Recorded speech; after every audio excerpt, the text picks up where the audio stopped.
Hello, my dear students. We'll wait for 1 or 2 minutes till some of you join, and then I'll start the session.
Good evening, all my dear students, and a very happy Ugadi to all of you.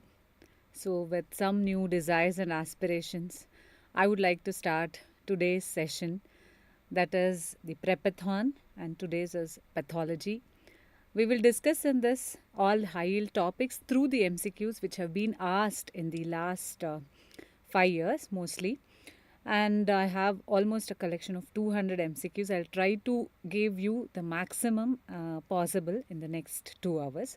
Hope you are attentive. So, without much delay, let me start the session. So, I thank Manipal Medes for this wonderful opportunity as well as for this wonderful prepathon concept. So, what is the trend so far and what you can expect now? Okay, the trend at present is out of 200 MCQs that I looked into, general pathology constituted for 37%, whereas hematology and blood transfusion constituted for 29%, systemic pathology 18%, and clinical and practical pathology constituted for 15%. So, if you look into this carefully, you have an idea now that where you have to concentrate. That's definitely in general pathology as well as hematology and blood banking concepts, right? So, the same trend you can expect because most of the times in INICET, what are the questions you're getting is from general pathology, followed by hematology, and then systemic pathology, and some questions on clinical as well as practical pathology. Now, what you can expect and what is the trend in general pathology? You can see that most of the questions are from immunity, followed by neoplasia, cell injury, inflammation and repair, amyloidosis. Very few till now from hemodynamics, and of course, a very good number of questions from genetics and from infections. So, these are the key areas where you are going to concentrate, and most of the questions are concentrated around immunity as well as in the concepts of neoplasia. Okay, so that's where you have to give the maximum emphasis. And moving on to hematology and blood banking, what you can expect there is mostly the anemias, especially the nutritional anemias. Every the examination has question on iron deficiency anemia, anemia of chronic disease, megaloblastic anemia, and hemolytic anemia. So those are the very sound areas where you cannot ignore, right? You have to read and you have to be thorough there, and then followed by leukemia, Hodgkin and non-Hodgkin lymphoma, and some questions even on bleeding disorders as well as blood banking. In systemic pathology, what is given the maximum importance is one is the urinary and male genital system, specifically the disorders of kidney as well as the male genital system, where we have the tumors of testis. Next is GIT, okay, colon cancers, the polyps of colon, all have been asked right and left. In endocrine, most of the importance is given to pathology of thyroid. And then we have questions from RS, respiratory system, where most of the questions are from pneumoconiosis or from lung cancer. In CVS, you have questions from cardiomyopathies, or you have questions from myocardial infarction, and very few questions from hepatobiliary system, mainly related to liver function test. And then we have questions on soft tissue tumor, where most important is schwannoma. Then we have few questions on bone tumors and skin tumors, mainly in the form of basal cell carcinoma, which is an image based question. And then also some on this pemphigus vulgaris as well as bullous pemphigoid. So this is so far the trend, and lot of topics in clinical pathology and lab hematology and cytology should also be given importance in the form of blood collection tubes, that is simple vacutainers. Okay, they sound so simple, but then when the question is asked with the multiple choice way, you have a lot of confusion there and it's difficult there. Okay, then collection, the cell counting chambers, diluting fluids, hemoglobin estimation, then thyroid function test, liver function test, urine cytology, mainly the appearance of those crystals, which is again a image based question. Pap smear, many questions have been asked till date. Special stains, immunohistochemistry, these are the ancillary techniques, that is IHC, flow cytometry, FISH. Many have been asked as image based questions. You have immunofluorescence as a technique wherein you have to diagnose a renal, that is a glomerular disease as well as the skin disease, and serum or antibodies in the pattern, whether it's a speckled pattern, diffuse pattern, etc. Even that's been asked many a time. So you need to concentrate on all those topics and then decide to what area you're giving more weightage, and then you plan your revision, right? So now what's the flow? If you ask me this question, this is not going to be a very systematic one, like I start from cell injury, then I go to inflammation, then I go to systemic pathology, then I go to lab medicine. It's not like that, because just to sensitize you to this potpourri, that is a mixed bag, right? If you are dealing with systematically, your thought process may not jump from one area to other in a very rapid way or a very transient way. So to sensitize that, I'm actually mixing everything, but yes, it's going to be year wise, and then in that general comes first, then comes systemic. If not, it is chapter wise. Okay, so moving on to one mandatory element that you have to know is the autosomal dominant, X-linked recessive, autosomal recessive mitochondrial disease, which have been asked in all the exams, mostly in the form of match the following. Now let's try to solve the simple match the following, right? What is autosomal dominant in this? All of you know it is myotonia dystrophica. What is X-linked recessive? X-linked recessive, everybody will answer this as Duchenne muscular dystrophy, even Becker muscular dystrophy. Again, what is autosomal recessive here? You all know that it is cystic fibrosis, and mitochondrial is Leber's hereditary optic neuropathy.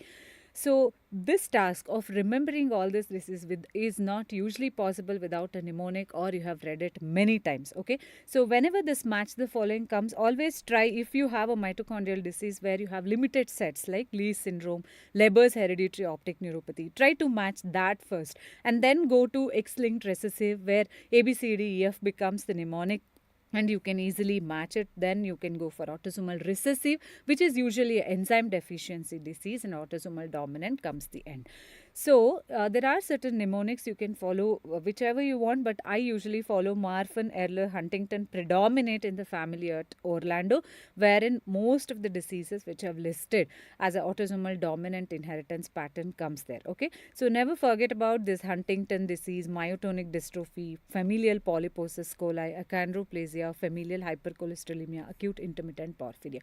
This is very important that you see it in the last minute every now and then, so that you don't miss such easy questions. Okay, it's purely concept, it's a memory based, it's fact, right? There you can't lose your marks. So please make sure that you learn every disease in this particular table or the chart which is given here, and then try to match it perfectly, right? This is about autosomal dominant. And one more question which is possible is pedigree of autosomal dominant. What you have to observe here is there is no skip pattern. Males and females are equally affected. Can you see that? Males and females both are affected. There is no skip pattern. There is no generation skip as you see in trinucleotide repeat mutations. And autosomal dominant usually manifests in the adults. There is variable expressivity and variable penetrance in case of autosomal dominant diseases. And the diseases usually affect either the metabolic pathways or the structural integrity, or they are the collagen affecting diseases like you have some variants of Ehlers-Danlos syndrome. Okay, so this is what you're supposed to know here. When we move on to autosomal recessive, again the list becomes big, but remember that they manifest in the childhood and they're mostly the enzyme deficiency diseases. Okay, so mostly we have a lot of metabolic diseases which comes under autosomal recessive sets. I have a mnemonic here. Girls have thalassemia in pediatric ward. That is two girls where we have two G's. That is one G is for glycogen storage disease and the other G is for galactosemia. Okay. So this is how we can actually learn a lot of autosomal recessive disease, but remember they are mostly enzyme deficiency diseases. So in pedigree chart of autosomal recessive, you can again see that the carriers will be present and fully affected will be, what is the risk here is only 25%. What is the risk in autosomal dominant? It is 50%. Okay, the usually the disease expression is only in the homozygous state and not in heterozygous, and heterozygous are usually carriers. So that is what you need to understand in autosomal recessive. Right, now if I show you here the X-linked recessive, X-linked dominant are very rare and few in number, whereas for X-linked recessive you have this mnemonic ABCDF. It's very easy to remember. At least try to remember Duchenne muscular dystrophy, and we have Becker's muscular dystrophy, hemophilia A, B, which is asked every now and then. Okay, and they're quite easy to remember. Now out of these two pedigrees, which one is X-linked recessive in nature? Can you tell me? Any one of you? So if I call this as A, if I call this as B, so which is X-linked recessive? Do we have any answers here? Good evening everyone who are watching me live, and thank you for joining. Do we have any answers? A and B, which is X-linked recessive. It's very easy, right?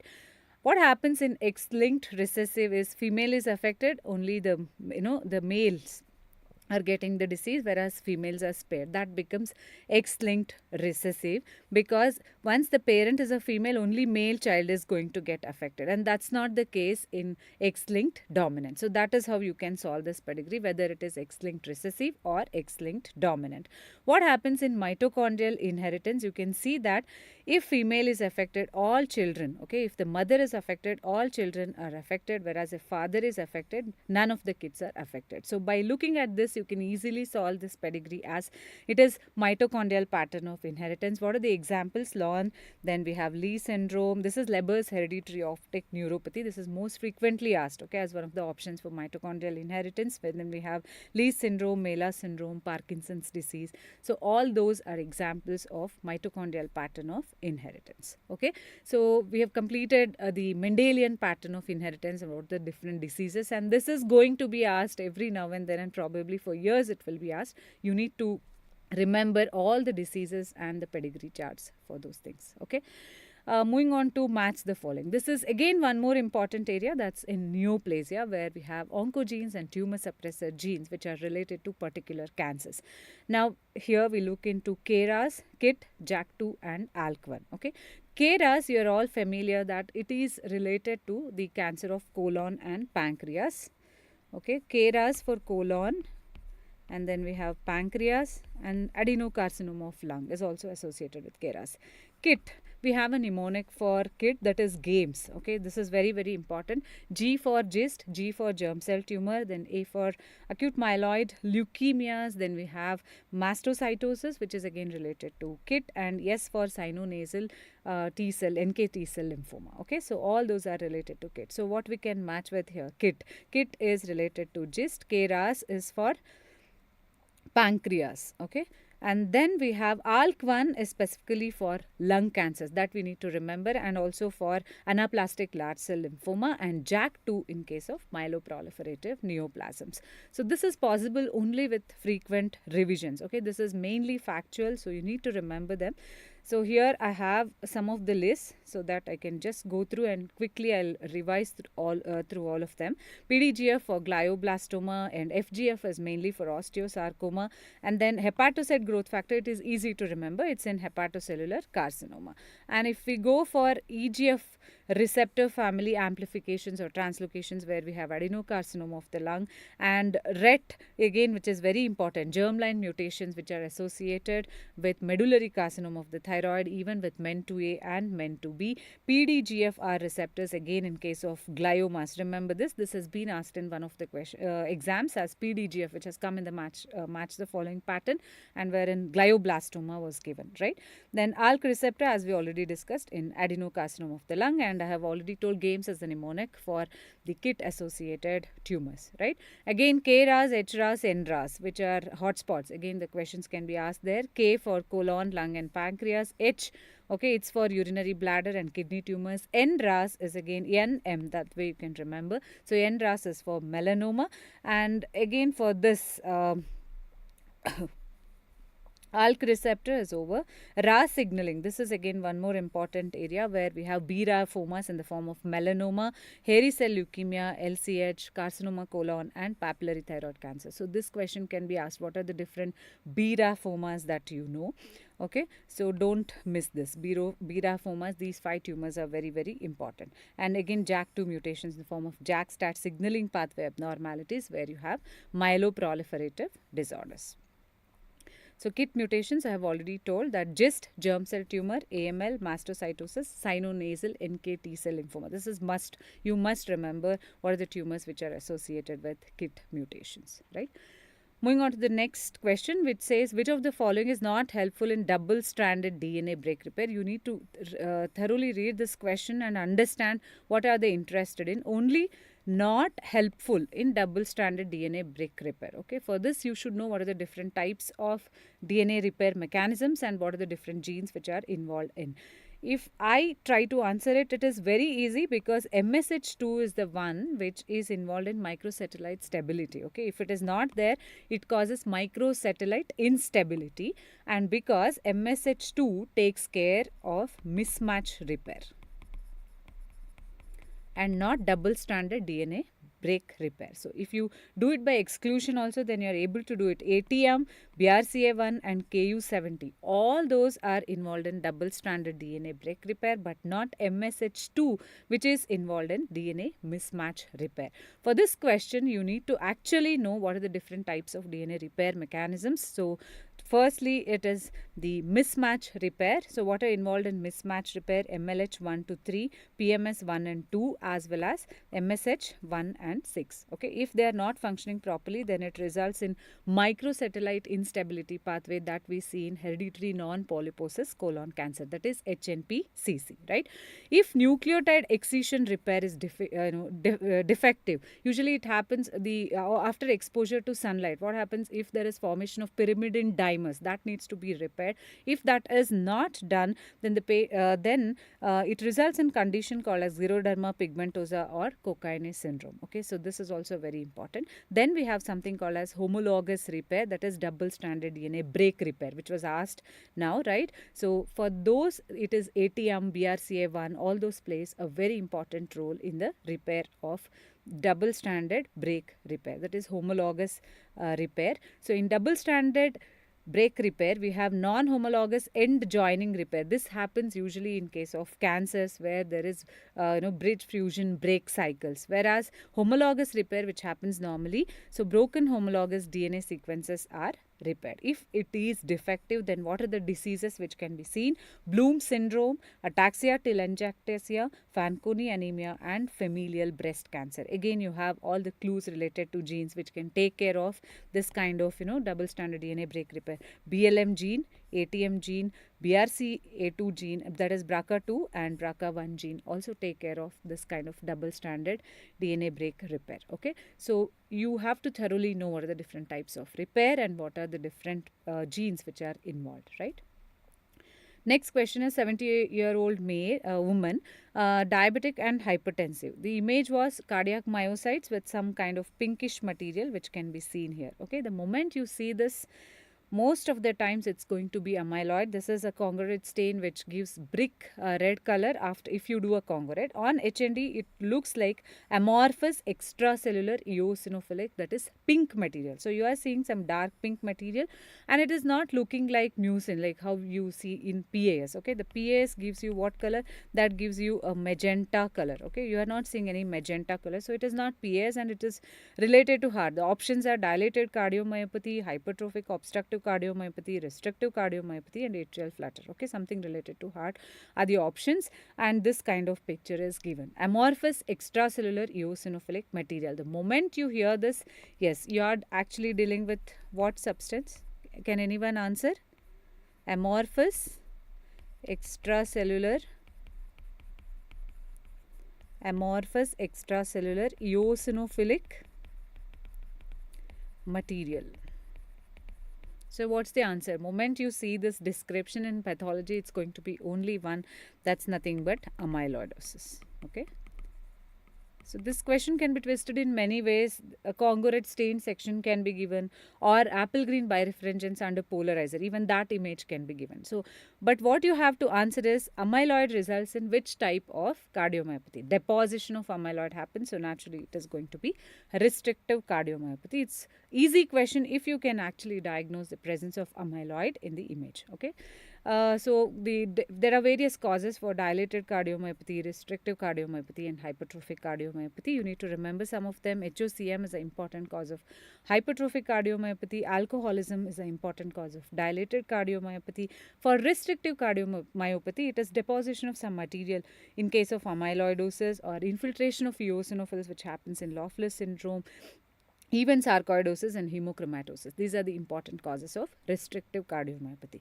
What is more important than this in this case is actually the diagnosis of amyloid, where you can use different stains, okay, starting from HND, where I said it is amorphous eosinophilic extracellular deposits, which gives you a brick red appearance, or you use a congruent stain, which is more specific stain. Okay, that's very, very important. And then you see it under the polarizing microscope, that gives you apple green birefringence under polarizer. Then you can use thiofluovin T and S.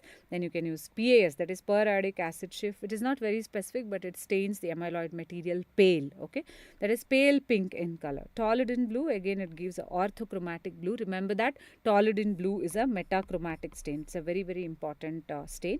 Then we have methyl violet, crystal violet. All of them yield, these are all metachromatic stains. Okay, they yield gross pink.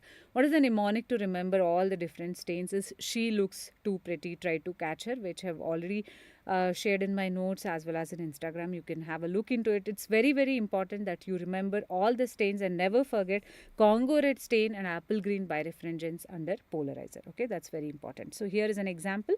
This is what is the amorphous pink eosinophilic extracellular material, and this is the apple green birefringence under polarizer after doing Congo red stain. This is very important. Okay, after doing Congo red, you are going to see it under the polarizer. Now, apart from the special stains, what are the different type of amyloid proteins that are deposited in different conditions? This is again one more important question that you are supposed to answer, right? So, AL, that is light chain amyloidosis.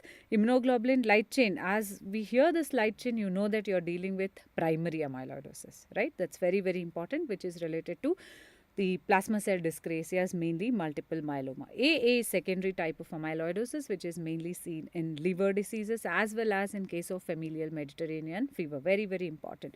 A beta 2 microglobulin, it's been asked many times. Hemodialysis associated amyloid is A beta 2 microglobulin is what you need to remember. And then familial amyloidotic neuropathy. Remember that it is mutant type of transthyretin which gets accumulated, whereas in senile systemic amyloidosis, it is normal or wild type of transthyretin that gets accumulated. Never go confused. If it is familial amyloidotic, then we have mutant variant of transthyretin. If it is senile, something age related, you can remember. That's a normal phenomena. So you have normal transthyretin which is getting deposited. So that way you can remember. In case of Alzheimer's, that is senile cerebral amyloidosis, we have A beta. Then isolated atrial amyloidosis, it is mainly atrial natriuretic factor. In medullary carcinoma of thyroid, it is calcitonin. And in case of diabetes, it is islet associated amyloid protein. Okay, so this is again a very important table that you have to again revisit and try to remember all the abnormal proteins that are getting accumulated in different conditions and types of amyloidosis. And some important points in amyloidosis: what is the most common organ that is involved? Answer is kidney. Okay, in spleen there can be sago spleen and lardaceous spleen. Sago spleen, where is the deposition of amyloid? It's in the splenic follicles, that is in lymphoid follicles. Where is the deposition in lardaceous spleen? That's mainly in between the splenic follicles. What do you have? Definitely you have a lot of red pulp. Okay, geographic deposition of this particular substance, which is known as lardaceous spleen, meaning it resembles the pig fat. Okay, what is the first site to be involved in liver? Again, one more important MCQ. So the answer is space of Deci. And what is the in case of senile systemic amyloidosis, what is a major organ involved? Heart is the answer. What is the first site to be involved in heart in case of amyloidosis? What is the answer? That is the subendocardium. Okay, so you need to remember all these things here. And most sensitive test in systemic amyloidosis, do we have an answer for this? Most sensitive test in systemic amyloidosis, if it is organ specific organ, naturally if it is kidney, you will do a kidney biopsy. What if it is a systemic amyloidosis? What is the first site you are going to target for? The answer should be abdominal fat pad aspiration. Okay, remember this, very very important, abdominal fat pad aspiration. The next option is going to be rectal biopsy or tongue biopsy. What is the cause of death in amyloidosis? In case of primary, it is mainly a cardiac failure. Okay, they suffer from arrhythmias and other problems, so cardiac failure, whereas in secondary it is going to be renal failure. Okay. So again, in if it is dilated cardiomyopathy oriented, right, we finished with amyloidosis, but again, if we can't forget the heart there, what we can actually expect further in dilated cardiomyopathy is the ninja star appearance. Okay, that's very very important. What appears like a ninja star is nucleus within the myocyte. So this is what you need to remember, nucleus within the myocyte in case of dilated cardiomyopathy if it is due to titin mutation. Very very important. And you see myocyte disarray, meaning haphazardly arranged myocytes, including the sarcomeres within the myocytes, that you see in case of hypertrophic obstructive cardiomyopathy. And if you see contraction band necrosis, this happens when there is ischemia reperfusion in the setting of myocardial infarction. Okay, so this is what you can remember. Moving on to the next question. After class switching, a particular class of antibodies is produced, but IgM and IgD are expressed concomitantly. Okay, already some class of antibodies being produced, but IgM and IgD, which are present from before, are also present. So what is the reason? Okay, so is it affinity maturation? No. Affinity maturation meaning more and more antibodies to fight against a particular antigen. Okay, and it becomes more specific. That way it is affinity maturation. Somatic hypermutation will actually not lead to this condition. That is, IgM and IgD will not be present concomitantly. What about alternate RNA splicing? Okay, what do you mean by alternate RNA splicing? Okay, you have this kind of the RNA which is already present, and there are exons, introns which is already there, and if you splice at or cut at different locations, you will get combination. Okay, you might get combination of pink and green, and then you might get combination of brown and blue here. This will result in what is known as the different kind of antibodies. Okay, if this is present, originally if IgM and IgD are present, they are still present, but new antibodies depending on what is required, whether IgA, IgG, that also is going to be synthesized. The correct answer in this case will be alternate RNA splicing. Allelic exclusion cannot happen because IgM and IgD are present and they are being continued. Okay, they are expressed concomitantly is the question. So alternate RNA splicing will be the best answer. What do you mean by isotype switching? Okay, so here B cells are activated to produce antibodies of different isotypes, starting from IgM, then IgD, IgG, we have IgA. Okay, so that is nothing but switching. It's very easy to remember, the switch from one antibody to other antibody. What do you mean by affinity maturation? The antibody production with increased affinity for an antigen. That is nothing but affinity maturation. These are some of the important terminologies that you are supposed to know. Okay, which technique is used to identify autoantibodies? It's a very simple question, but what they have done in the option is they have kept it as direct immunofluorescence and indirect immunofluorescence, and this is for the serum antibodies. And ELISA, yes, this is not a technique, right? I mean, for detection of autoantibodies, we can give the exact titers of autoantibodies by using that technique. And FISH is, you know, that it is mainly for your chromosomal related studies, right? Cytogenetic, you want to see some translocations, fusion, all those things you can do with fluorescent in situ hybridization. Now, if you want to see, detect the autoantibodies, okay, you definitely have to go for immunofluorescence. The antigens are best detected by using direct immunofluorescence, whereas the antibodies are best detected by using indirect immunofluorescence. Okay, if immunofluorescence is the only option, then definitely immunofluorescence is the only choice. But if they give you direct and indirect, indirect is going to be more sensitive and specific, okay, to pick up even the smallest concentration of the antibodies, and that's how the indirect immunofluorescence will become the answer in this case. So what is a fixative of choice in case of immunofluorescence? Again, there can be a lot of questions. Do you use any fixative when you want to perform immunofluorescence, especially the tissue immunofluorescence? If we are talking about the kidney as well as the skin, you don't use any fixative. You have to put the tissue in normal saline. This is very, very important. And you can use a transport media which is called as Michel's media.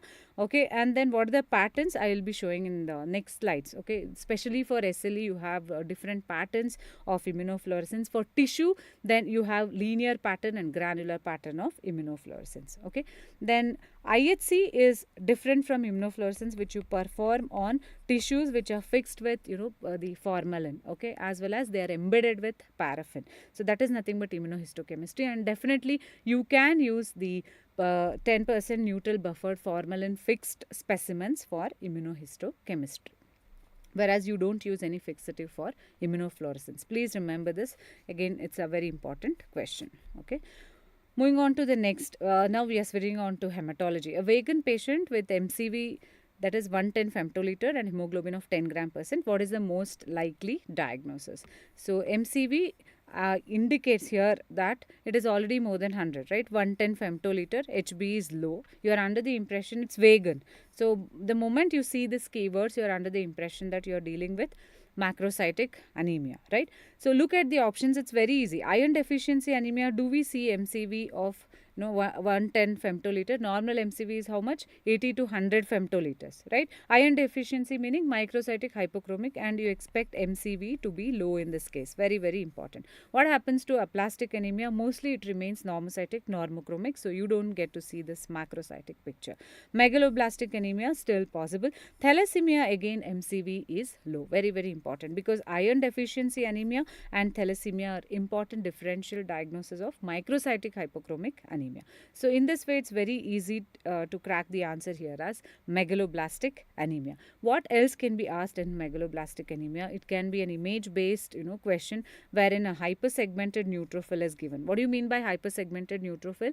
A neutrophil with more than 5 lobes. So if you find a single neutrophil with 6 lobes, as you can see here, is a hypersegmented neutrophil, or if the neutrophil has got 5 lobes and such neutrophils are 5% above 5% in the peripheral smear, then you are calling it as hypersegmented neutrophils. Okay, macroovalocytes, as we already discussed, that is present. Cabot ring, which is actually derived from the microtubule, can also be present.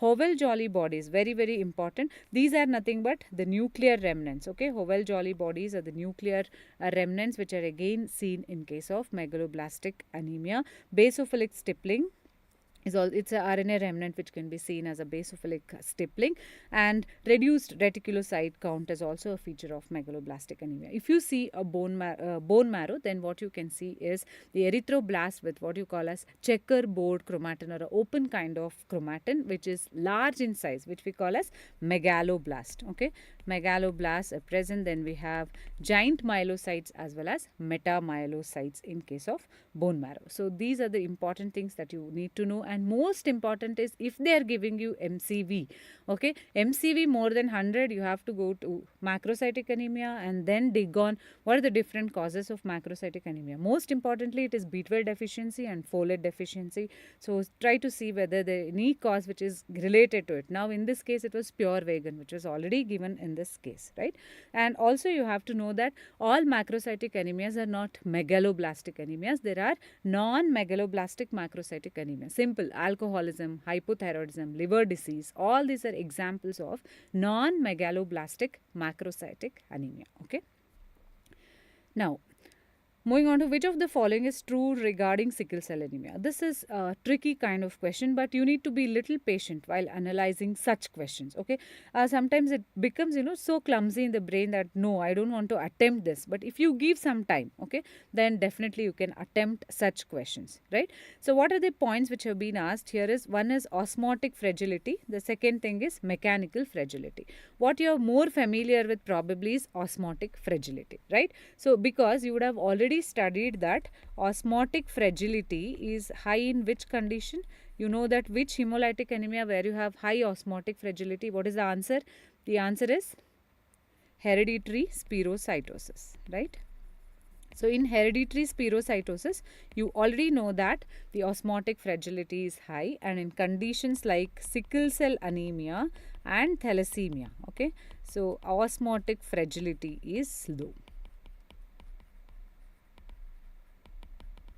So this you are already aware of, right? These spirocytes cannot accommodate, right, much of this hypotonic saline, and they become ruptured. So they are highly, the osmotic fragility is high, whereas sickle cell anemia and thalassemia, okay, they have low osmotic fragility. So you are done with one thing, that definitely there is low osmotic fragility. So you have to choose between two now. You have low osmotic fragility here, low osmotic fragility here. Next is whether they have low mechanical fragility or high mechanical fragility. There is definitely, because of the precipitation of abnormal hemoglobin, there has to be, they cannot actually go through like how the biconcave RBCs pass through the smaller and smaller blood vessels. They can't go through. That's why there is vaso-occlusive crisis and the other crisis with ischemic crisis which happen in case of sickle cell anemia. That's why definitely they have got high mechanical fragility. So if you think with little patience and apply your knowledge,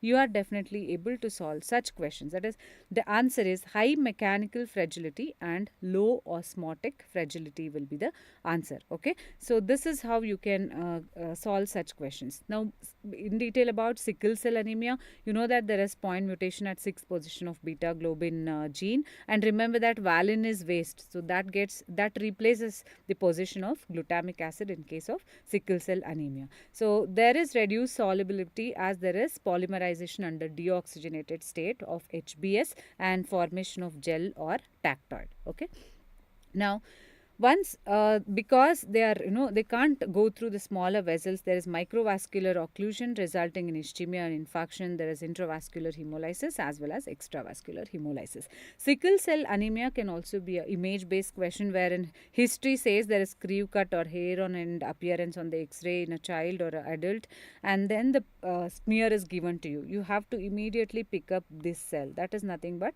sickle cell. Very, very important. Variable amount of, what are these cells? What are these cells? These are nucleated RBCs. They are very important characteristic feature of hemolytic anemia. See, please, you have to pick up such things. That is sickle cells, you have nucleated RBCs, you are dealing with hemolytic anemia. There is a leading history, crew cut or hair on end appearance. Yes, you are dealing with sickle cell anemia.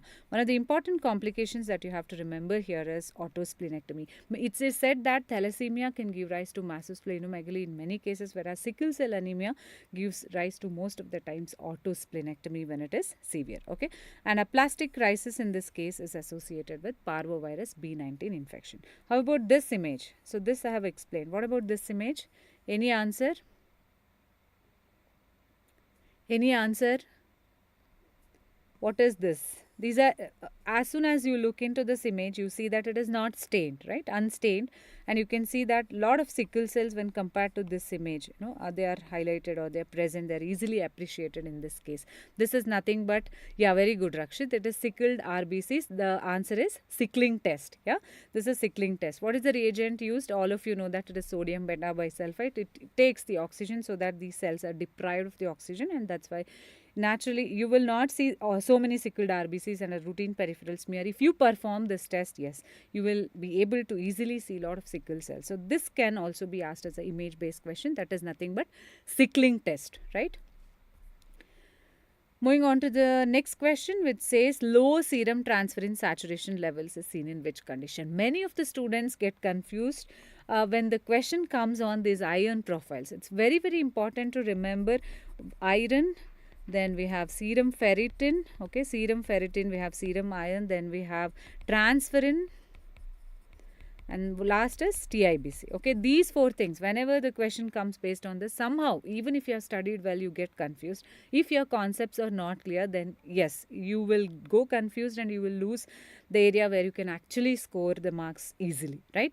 So remember one funda here, which is very, very important. Serum ferritin is inversely proportional to TIBC. Okay, and serum iron is directly proportional to transferrin saturation.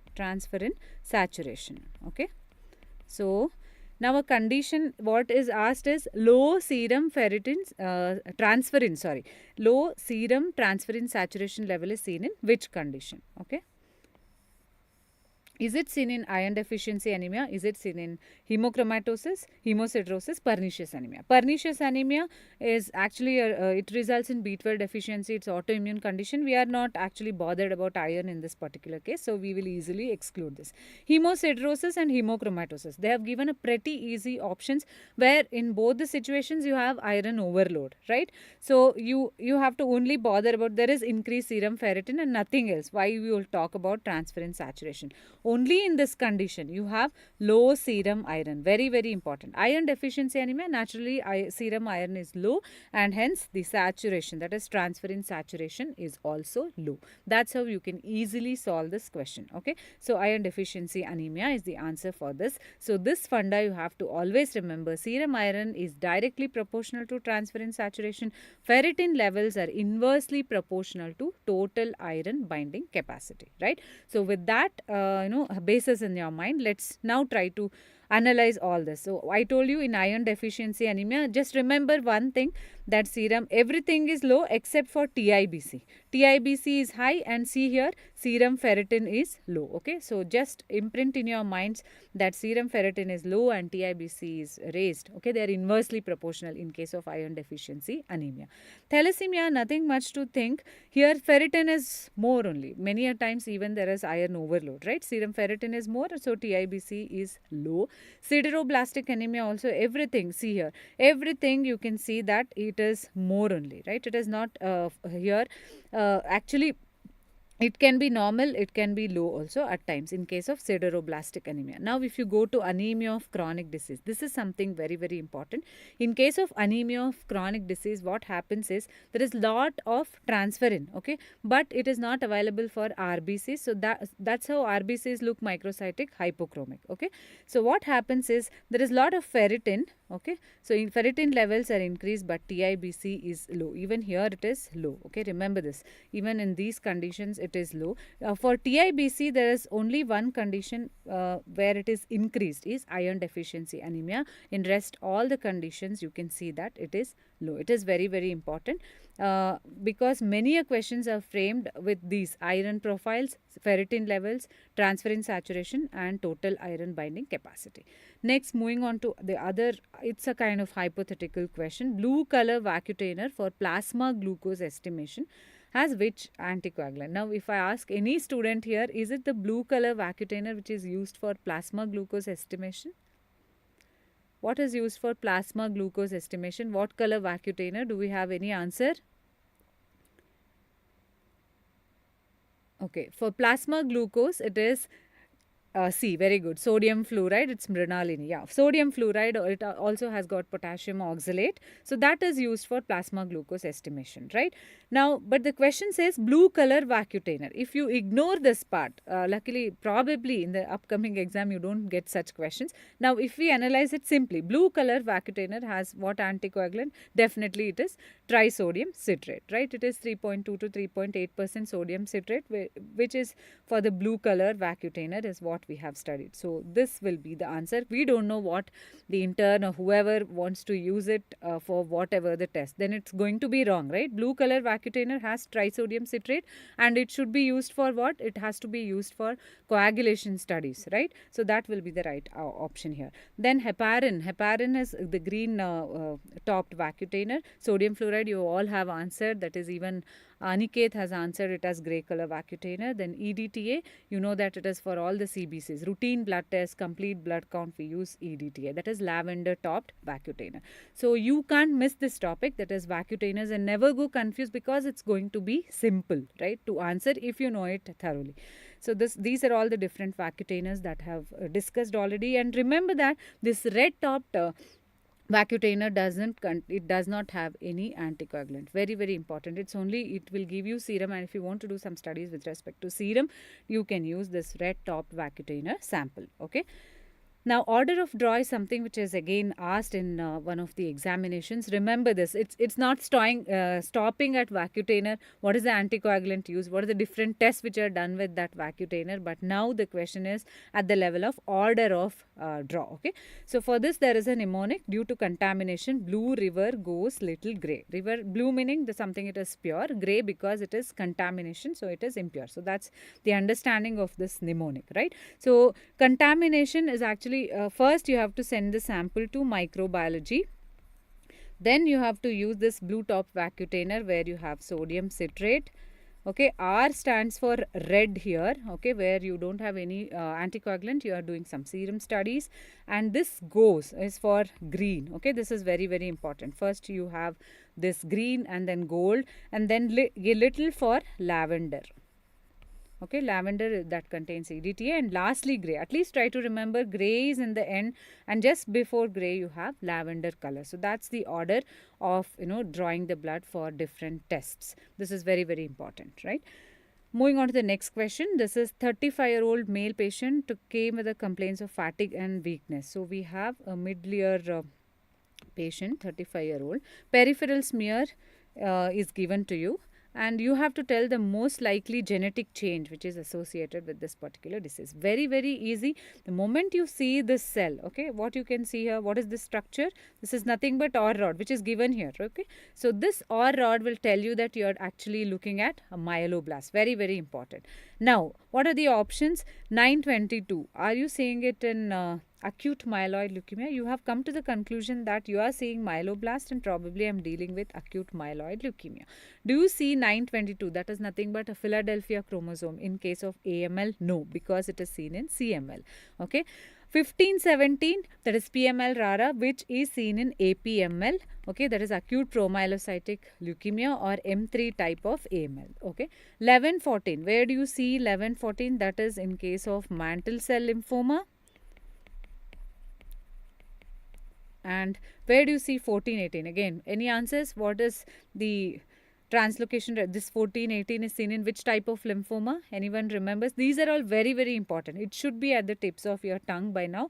1418 is for follicular lymphoma.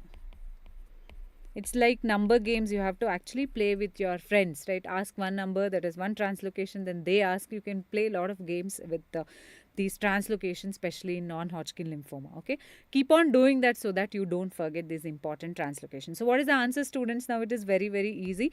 That is 1517. Okay, though they have not given you a phagoid cell, actually this particular blast should have filled with lot of rods. That is nothing but phagoid cells. Those phagoid cells are characteristic of acute promyelocytic leukemia, but then it's okay. The only option is related to acute myeloid leukemia. Here is 1517, that is PML rara, which is acute promyelocytic leukemia, right?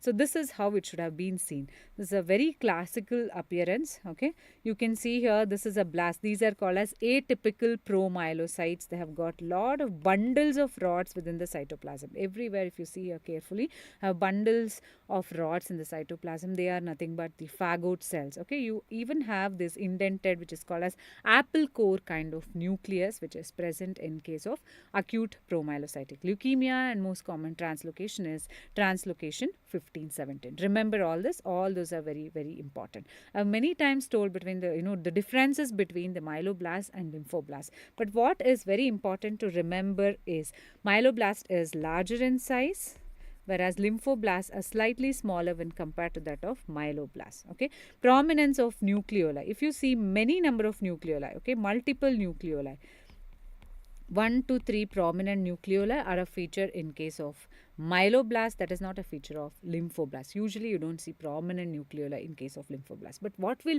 for an undergraduate who is preparing for a PG, what is actually more, it gives a highest clue that I am a myeloblast or lymphoblast is presence of OR rod. Okay, if they are asking you a question on myeloblast, OR rod is always present in the cytoplasm, so that you will be able to see that OR rod and then able to make the diagnosis of myeloblast and call it as acute myeloid leukemia. Students, what is the percentage of blast that should be present?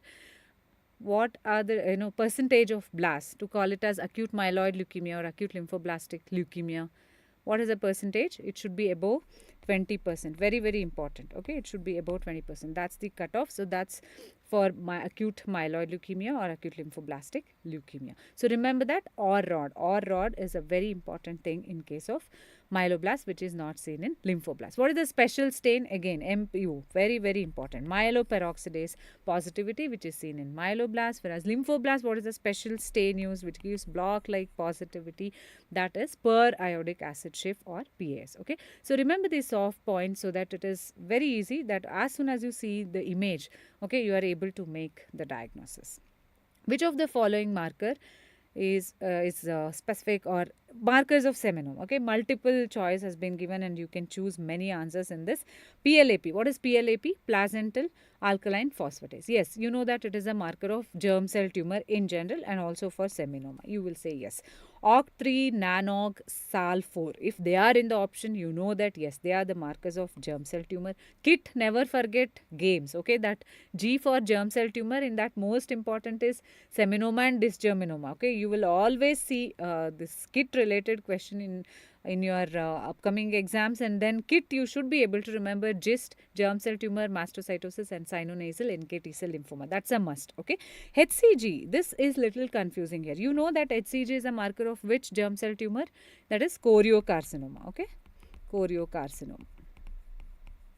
Though you can see this choriocarcinomatous component in many of the germ cell tumors, mainly even in seminoma, okay, they can show this choriocarcinomatous component. But yes, this is not a marker per se for seminoma. So what are the markers for seminoma is only PLAP, OC3 and KIT. So the option here, the right answer will be here A, B, C only. Okay, if it is a germ cell tumor in general, then definitely all four will be the correct option. But for seminoma, HCG is not a specific IHC marker to be used. So again, this table is going to be very, very important for you. So please look at this table every now and then so that you don't forget the markers. Okay, KIT has to be imprinted in your mind that it is for seminoma, OCT4, even SAL, placental alkaline phosphatase, everything. I have told you HCG minus or plus depending on whether that choriocarcinoma component is present in the seminoma or no. And if it is too much, then it becomes a part of mixed germ cell tumor, right? What is the special stain used? Even that can be asked, that is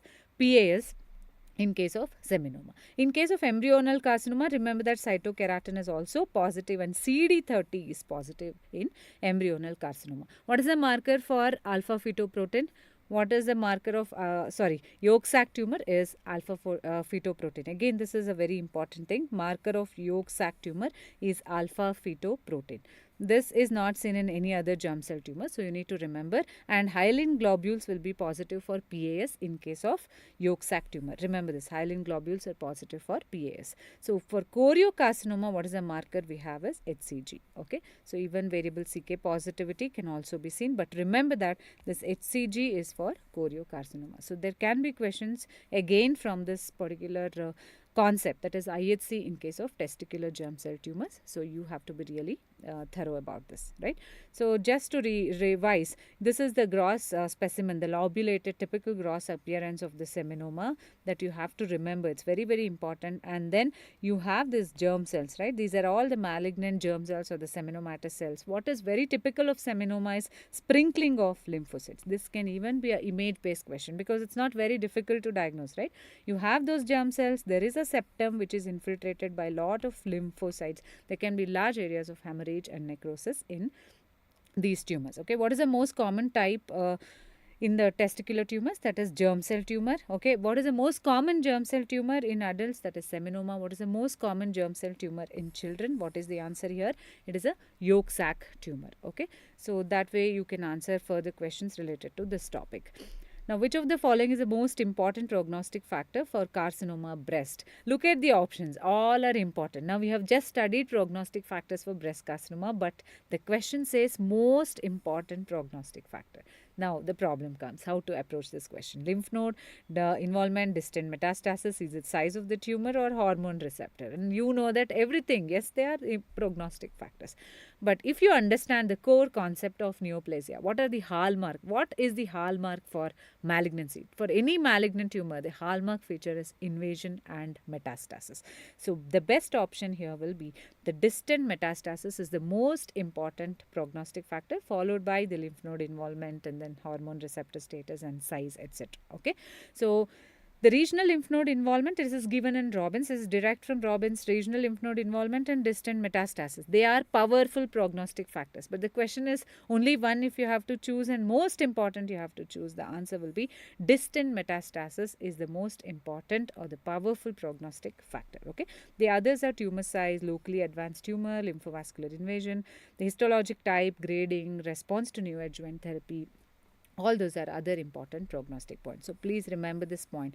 Now they're not asking more on the morphology like fibroadenoma, infiltrating duct carcinoma, but it is on the molecular classification, number one.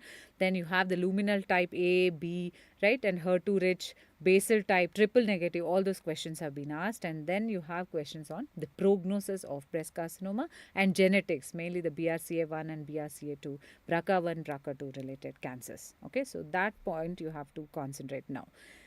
Moving on to again switching back to genetics. I have told you it's going to be potpourri, and we will switch back just to make comfortable ourselves with our thinking process. It should not be very programmed. It should not be very systematic, because in exams you will see mixture, and it's not only pathology. You will see microbiology, pharmacology, everything is mixed. So you have to do a kind of brain gym where you are able to switch from topic to topic easily. Now again, this question says 26-year-old female.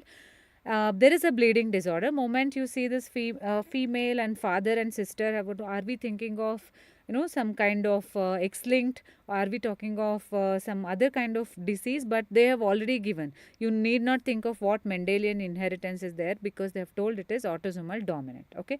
Now the job is only to pick up which is autosomal dominant. The very first question I have told you, you can't escape from the questions on autosomal dominant, recessive, X-linked dominant, X-linked recessive. It has to be memorized. It has to be remembered, seen every now and then, so that you don't miss such questions. Now you know hemophilia A. Is it autosomal dominant? No. What is the mode of inheritance of hemophilia A? It is X-linked recessive. Christmas disease, same thing. Then factor 10 deficiency. Now only von Willebrand disease in this particular case is autosomal dominant in nature. Easy. So it becomes very easy when you are thorough with when you are very good at picking the clues and putting in the options and exclude which is not fitting best into that particular question, right? Next is, which of the following is not a feature of Down syndrome? You will have questions on usually the Down syndrome, Turner syndrome, Klinefelter syndrome, right? So now the question is on Down syndrome, which is not a feature. Caudal regression, short stature, hypothyroidism, conductive hearing loss. You have studied about all this and you have no clue about caudal regression, where there is premature termination of the spinal cord. And that's why probably you will mark this as a correct, and that's the correct answer. Okay. So there can be options like simian crease, umbilical hernia, predisposition to leukemia. Very important point in case of Down syndrome, right? So in trisomy 21, these children are prone to which type of acute myeloid leukemia? Very important question. They have a high risk to progress towards acute myeloid leukemia. Which type? Any answers? I'll wait till I continue, complete this particular slide for answer. Which type of leukemia is commonly seen in children with Down syndrome? There is a high risk. Okay, they have a high risk for Alzheimer's disease as well as, very good, I got an answer. Thank you, Rakshit. That is AML M7. So Down syndrome patients have got highest risk for AML M7. Very important question again. Okay. Now, there can be options like predisposition to leukemia, intestinal stenosis, congenital heart defects. Okay, so all those things you need to look carefully and remember what is actually seen in Down syndrome and what is not seen in Down syndrome. This is the most common chromosomal disorder, most common cause of mental retardation, very, very important. And remember that what leads to trisomy, this is something which is very important, meiotic disjunction. Okay, so this meiotic disjunction leads to trisomy in 95% of the cases, followed by Robertsonian translocation, and least common it is mosaicism. So this question can also be asked, what is the cause of trisomy in this? Most common. Okay, so that is meiotic non-disjunction, then we have Robertsonian translocation, and last we have mosaicism. And as I already told you, there is increased risk of Alzheimer's disease and M7 AML. They are specifically prone for. So remember all these things related to Down syndrome. And regarding Klinefelters and Turners, this is very, very important from chromosomal disorders. You have to remember, okay, you know that Klinefelters is 47XXY, and in one of the exams even the karyotype is given 45XXY. You have to first tell that it is Klinefelter syndrome and then look for what are the key clinical features which are present and then exclude the options. Okay, so that's what the question was. Infertility, then failure of secondary sexual character development, small atrophic testes, tall stature, small penis. So there are gynecomastia. Many of these are given in the options actually in that question. Okay, associated risk is what I want to emphasize here, because many a times you know the major features, you would have seen the patient, right? But then the associated risk, because we will not see them so commonly, it is difficult to remember them. So you need to remember that mitral valve prolapse, the atrial and ventricular septal defect, extragonadal germ cell tumors are commonly seen in patients with, the Klinefelter syndrome. Whereas with Turner syndrome, this webbed neck is given in many of the questions. The moment you see this webbed neck, short stature, yes, streak ovaries is what you expect, and yes, you are thinking about Turner syndrome. That is X0. Okay, so that's what you need to remember. And the additional characteristic feature, what is most important here is coarctation of the aorta, aortic regurgitation, gonadoblastoma. All those things are very, very important. And if a question comes on bar body, XXY, naturally you have one X extra, you have one bar body, you will see definitely. Whereas X0, no, you will not see any bar body. Okay, so that's what, these are the different questions that you can expect in Klinefelter and Turner. I request all of you to thoroughly go through all the clinical features, the associated factors, and associated the chromosomal anomalies in these particular cases. Okay, now again switching to immunohistochemistry question. Which of the following stains cause brown color to HER2 immunostain given below? All these days they were busy asking the IHC markers, right? Now they want to test you one level more. So now they are asking in detail if you know the technique of immunohistochemistry or no. So that's the purpose. Now it imparts brown color. Moment you see this brown color, and here you are able to see certain cells. Okay, I will enlarge this. You can see that this is nothing but the intense membranous, complete membranous, strong positivity, and here you have the nucleus. If you can see carefully, pale blue nucleus is visible. Now what is the question? Why there is brown color? Okay, so chromogen actually gives this color in case of immunohistochemistry, and different chromogens are used depending on different enzymes which are being used. What is the principle of immunohistochemistry? That you are first supposed to know. So you have a tissue sample, then you have primary antibody to which the secondary antibody binds, and that is tagged with the enzyme. Okay, those enzymes can be, what is HRP? What is the full form of HRP? That is horseradish peroxidase and alkaline phosphatase. Okay, this alkaline, either you can use the enzyme alkaline phosphatase or you can use this horseradish peroxidase. Okay, then they are tagged with a chromogen. Okay, so that chromogen, depending on what enzyme and chromogen you have used, you will get a particular color. So if you use this horseradish peroxidase, very, very important, and you will get brown color because diaminobenzidine is a chromogen used there. Remember this, in brown color, DAB, just remember it as DAB. So DAB is the chromogen used. If you would use other things like carbazole, you have reddish color, then blue color because of TMB, and green color for Imerol. Just forget about all those things, but yes, most important is DAB, and that is what is most commonly used. If you use alkaline phosphatase, many a times you can get reddish or pink color as an end result. There fast red or permanent red is used. It is very easy to remember because you have red and red here, right? But you remember that DAB is not used with alkaline phosphatase. DAB is used with horseradish horse radish peroxidase only, and that is the reason why you get brown color. So what is the answer for this question? DAB, diaminobenzidine. They have even given you the aminobenzidine, so that is not the correct answer. Diaminobenzidine or DAB is the chromogen used when you get brown color. And what is the enzyme there? So next time question can be on the enzyme. So what is the enzyme we talked about in conjunction with this chromogen, that is DAB? What is the enzyme? HRP, that is horse radish peroxidase. Remember, because next time the question can be on this enzyme, either HRP or on alkaline phosphatase, right? Okay, moving on to the next question. This is yet again one level interesting question, and this is a little brain teaser. Okay, in a patient with hepatitis B infection, HBsAg is non-reactive. They are telling that HBsAg is non-reactive, HBeAg is non-reactive, anti-HBm HBsAg antibody is non-reactive, then anti-HBs IgM is non-reactive. Oh, what is reactive then? Only one thing which is reactive is total anti-HBc is reactive, meaning IgM they have told it is negative, right? So how can total be positive? It is because of IgG which is positive, right? So antibodies are there which is of IgG nature and they are against HBc. Rest all like HBs. What now? Let's try to analyze. Now HBsAg is negative, correct? So this is negative. HBeAg is negative. IgM is negative. Only total is positive, and anti-HBs antibody, which is again IgM in nature, is negative, right? When you look into such questions, first don't be panicked, just be calm and think what is there, and you can come to these questions later, solve all your factual based questions or knowledge based questions, and then lastly come to such questions where you, with little patience, yes, you can definitely solve such problems. It is not difficult. Okay, sit calmly and just now let's try to analyze.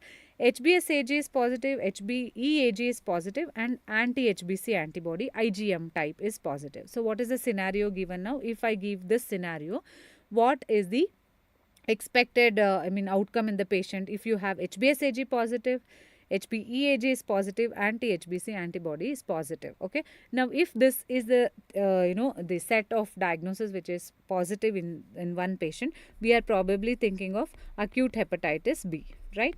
Now if we think of the similar setting, HBsAg is positive, now HBeAg, then anti-HB antibodies. Instead of that, we have now antibodies, and anti-HBc antibodies are also positive, which are probably IgG, IgM, everything. IgG antibodies are now present. Now we are dealing with a scenario that is chronic hepatitis B.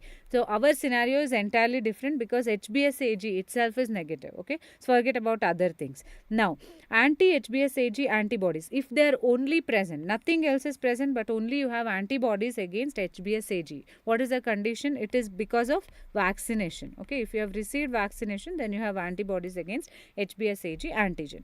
Now apart from this anti-HBc antigen antibodies, if you have anti-HBc antibodies also, you have HBsAg antibodies, but you have antibodies against anti-HBc antibodies also together, then probably you are a healthy carrier. Okay, so that is how we interpret. Now if we look into our scenario, which is everything is negative, only total, that is the total anti-HBc is positive, IgM negative, but probably because of IgG total is coming as positive, right? Chronic HBV window period, is it possible? In window period, what are we supposed to see? HBc, anti-HBc antibodies have to be present, which are of IgM type, right? That we expect, even that is negative, so this can't be the answer. Then chronic hepatitis B carrier, we told what is a carrier, so even that is not fitting here. Post vaccination status, you expected anti-HBsAg antibody to be positive, even that is negative, right? So with that condition also, even post vaccination status does not fulfill. What is only possible is remote infection with complete recovery will be the best possible option in this case. So likewise, the questions cannot be really tailored or standardized to a very typical setting. There can be some here and there, and where you have to really think and choose the best possible answer. Okay, why IgG against anti-HBs HBc is there is probably the patient had remote infection and probably he is recovering, and that recovery is complete, and that's why you have got only IgG antibodies against HBc, right? So this is how you can solve some difficult questions. Moving on to the next question. 47-year-old male with 400 ml of urine in 24 hours. What is the question saying? That there is already oliguria, right? In 24 hours, there is only 400 ml of urine. On histology, they have given you more clues. Like there is RPGN with pauci-immune glomerulonephritis with crescents. Okay, rapidly progressive glomerulonephritis, that also they have told you, and it is pauci-immune in nature. You know that RPGN are how many times? How many types of RPGN are there? Any students? RPGN types. Rapidly progressive glomerulonephritis are of how many types? There are 3 types of RPGN. Okay, one is where the antibodies are against anti-glomerular basement membrane. The second one is immune complex, and lastly we have the pauci-immune. Pauci-immune meaning there is no immune complex deposition when you see the glomeruli under immunofluorescence. Yes, Manaswini, you got it right. There are 3 types of RPGN. Okay. So, it is already, the question says there is RPGN, it is pauci-immune in nature. So, naturally you will not think of anti-GBM antibodies, which is seen in good pasture syndrome, and that is type 1 RPGN. ANCA antibodies will come back to it later. Anti-PLA2R antibodies. Can anybody tell me where do you see anti-PLA2R, phospholipase A2 receptor? It's again very recent. Okay, nowadays we have lot of antibodies which are coming up for this particular entity. Can anyone tell me where do you see PLA2R antibodies? I'll wait for some time till I solve this. PLA2R antibodies are seen in which condition? Very important question. Okay. ANA. So, that's everybody's favorite, SLE. Okay. Anti-nuclear antibodies are seen in SLE, and that is an example of immune complex pauci-immune glomerulonephritis and not the example of pauci-immune. So, what is left here is only ANCA, and that is the correct answer. Okay. Pauci-immune, it has got anti-neutrophil cytoplasmic antibodies, but when you see it under the immunofluorescence, you will not see any deposition in the glomeruli. That is the definition of pauci-immune glomerulonephritis. Now, anti-PLA2R antibodies. Any answers? I am waiting for that answer. Okay. Now, moving ahead, that is P ANCA and C ANCA. ANCA, you know that there are 2 types, right? So, MPO ANCA is nothing but P ANCA, that is antibodies against myeloperoxidase, and if the antibodies are against that is proteinase 3, you call it as C ANCA. Okay.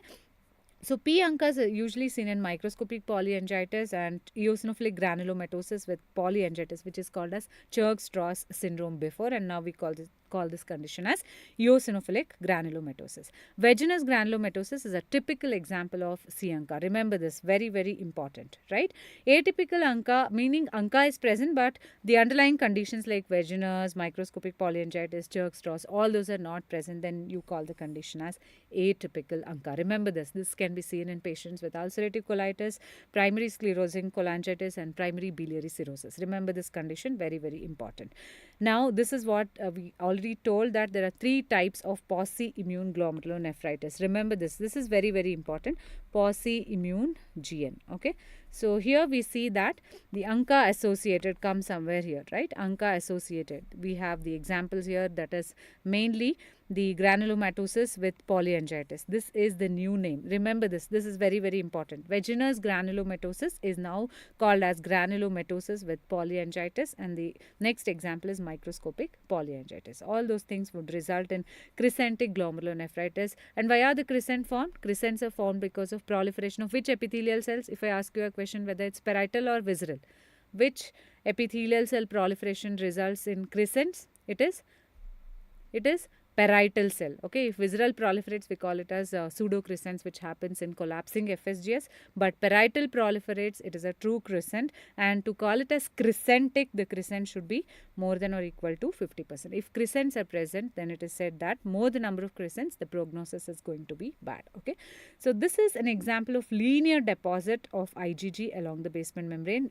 Observe this is very, very important. This is in immunofluorescence, and this is a classic example of anti-GBM nephritis. Remember this, very, very important, anti-GBM nephritis. This can be present in isolation or a part of good pasture syndrome, where the patient presents with pulmonary hemorrhage along with the rapidly progressive glomerulonephritis, right? That's very important. Type 2, there are immune complex deposition, even SLE can be an example of this, and type 3, I told you, it is associated with ANCA, anti-neutrophil cytoplasmic antibodies. Look at the picture here, it's very beautiful crescent which can be seen with the silver stain, and there is proliferation of parietal epithelial cell. Okay, So there is proliferation of parietal epithelial cells and they compress the underlying tuft. Remember this, very, very important image based question.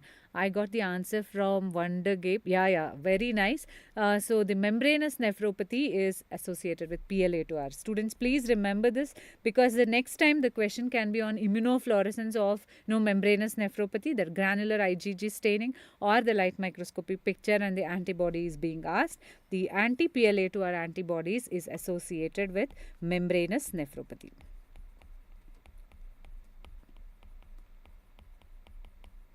Right? So there can be different questions from this, even from Goodpasture syndrome, anti-GBM nephritis, the linear pattern that I showed you just now. Okay, so this is what I am predicting.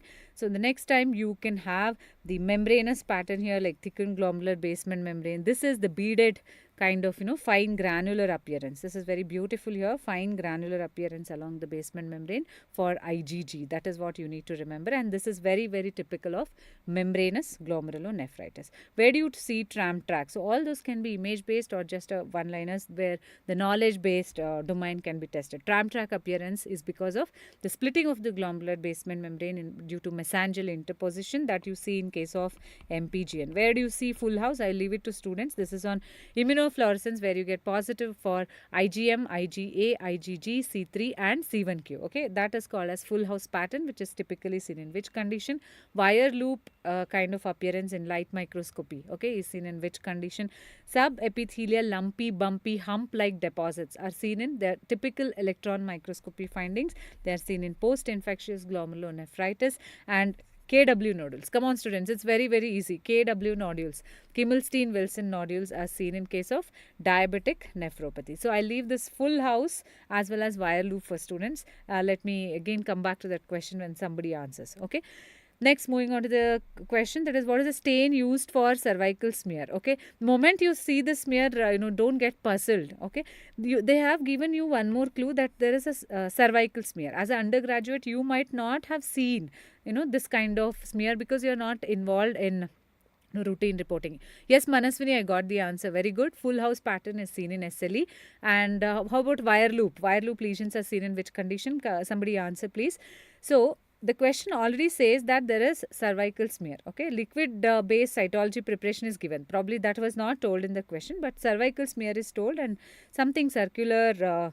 On the slide you have the circular bluish material which is covered with the cover slip. Okay, so whatever it is, cervical smear, what is the stain to be used? Remember this, that is pap stain. Only Papiniculo stain to be used. Whatever it is, you are taking a smear from the cervix, whether you do a conventional smear, you do a liquid based cytology by using thin prep, sure path, whatever it is, you have to do a pap stain only, which was developed by George Papiniculo. Remember this, father of cytology, George Papiniculo deduced this technique, and you are using that technique only. Whatever, you are taking the same material, only thing is the presentation is different, right? I will show you the presentation of conventional smear. So HND is what? It's a universal histopathologic stain which is used everywhere. H stands for hematoxylin, E for eosin. Papiniculo is whatever I have told you already. Congored, now please don't say that congored, I don't know. It is for amyloid. It's a specific stain for amyloid deposits. Giemsa, where do you use Giemsa? For demonstration of Helicobacter pylori, it is one of the Romanowski stains. Okay, remember that. And now, so this is how the conventional smear is presented, right? The slide, after you take the smear from the transformation zone, spread it on a slide, then fix it with 95% alcohol, ethanol. Okay, remember that. And then this is how you prepare the conventional smear. Whereas liquid-based cytology, it is presented in a neat way. Okay, remember that the area what pathologist has to say see is very less. There is no dirty background in that, and it looks very clean in the takes the shape, circular shape. That's where we examine. But what is the stain used? What is the stain used? Pap stain. Okay, Papiniculo stain is used. Remember this, very, very important. What is the reporting system used? This can be a question again, because they have now moved to liquid-based cytology. Next is reporting system. So what is the reporting system used in pap smear reporting or cervical cytology reporting? Remember this, Bethesda system. Okay, so Bethesda system of reporting is used. Liquid-based cytology, I have already told you, it can be thin prep or sure path. What is the adequacy? You should be able to see in conventional smear 8,000 to 12,000 well preserved squamous cells, and LBC you can see up to 5,000 cells. Okay, if you see 5,000 well preserved squamous cells, then it is said that you are smear is adequate. Okay, so that's about LBC and pap smear. So don't get confused. If they give you convention also, answer is the same. If you give LBC also, they are asking you the stain, it has to be pap stain only. Okay.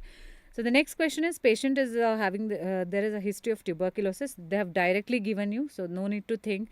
And image is leading, right? You are going to see a Langhans type of giant cell here, and you are seeing a well-formed granuloma with epithelioid histiocytes. So this is, all those are epithelioid histiocytes. Okay, slipper-shaped nucleus is also there. You have got giant cell here, and one more is Langhans type of giant cell. If you have so many resources, it's very easy to crack the answer.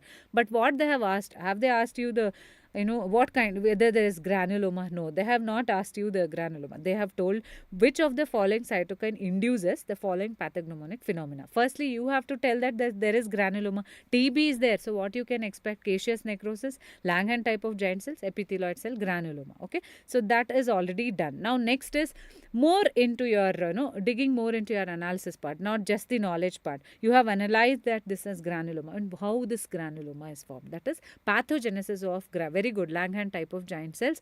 I got the answer. Nice. This is Langhans type of giant cells.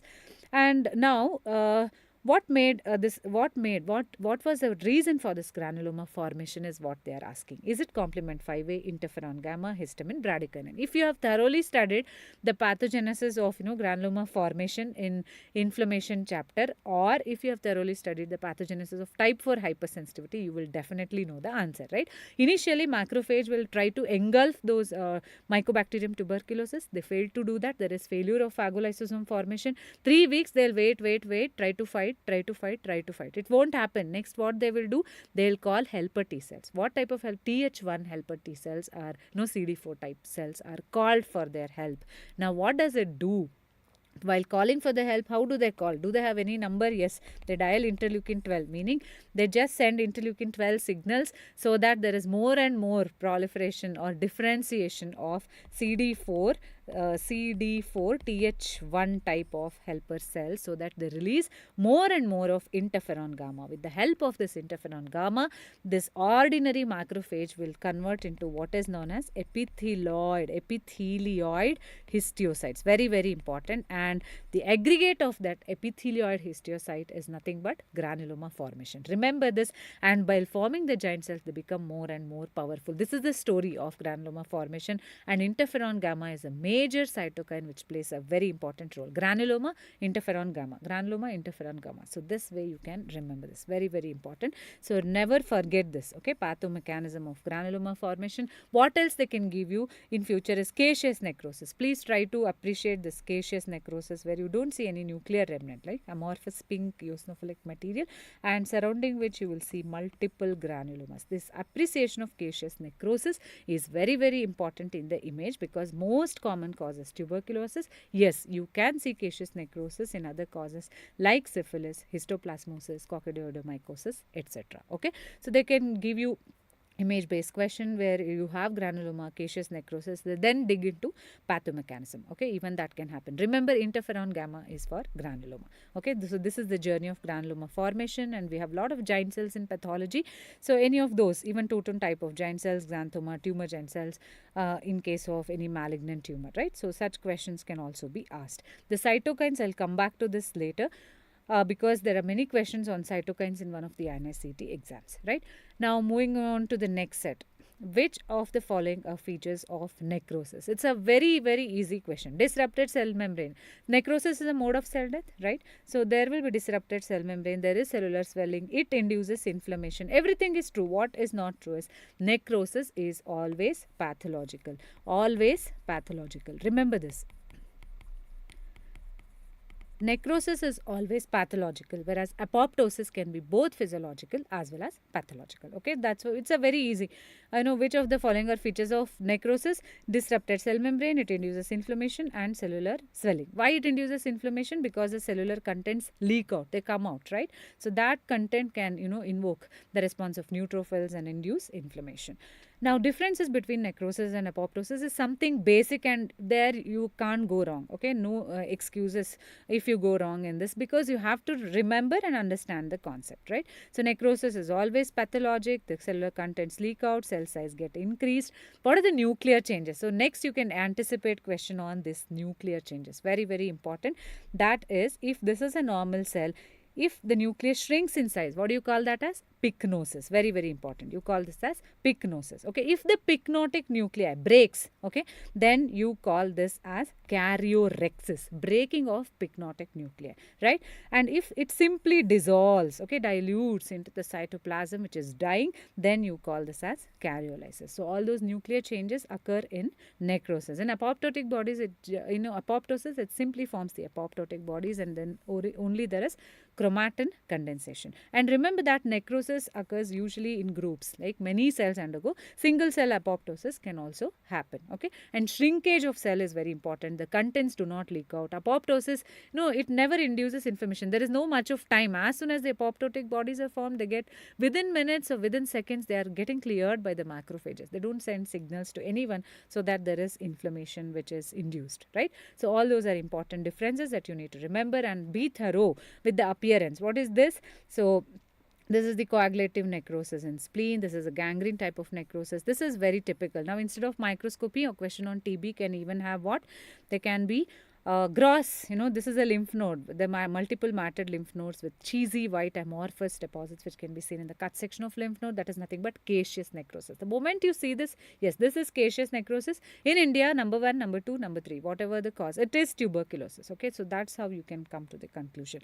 Now, fat necrosis, commonly seen in breast and pancreas, as well as the omental fat. And fibrinoid necrosis is something the student does not remember so easily. Okay, so it is seen in vasculitis, malignant hypertension, and in rheumatic heart disease, the pathognomonic lesion. What is a pathognomonic lesion? That is Aschoff body, right? So there you usually see this particular body.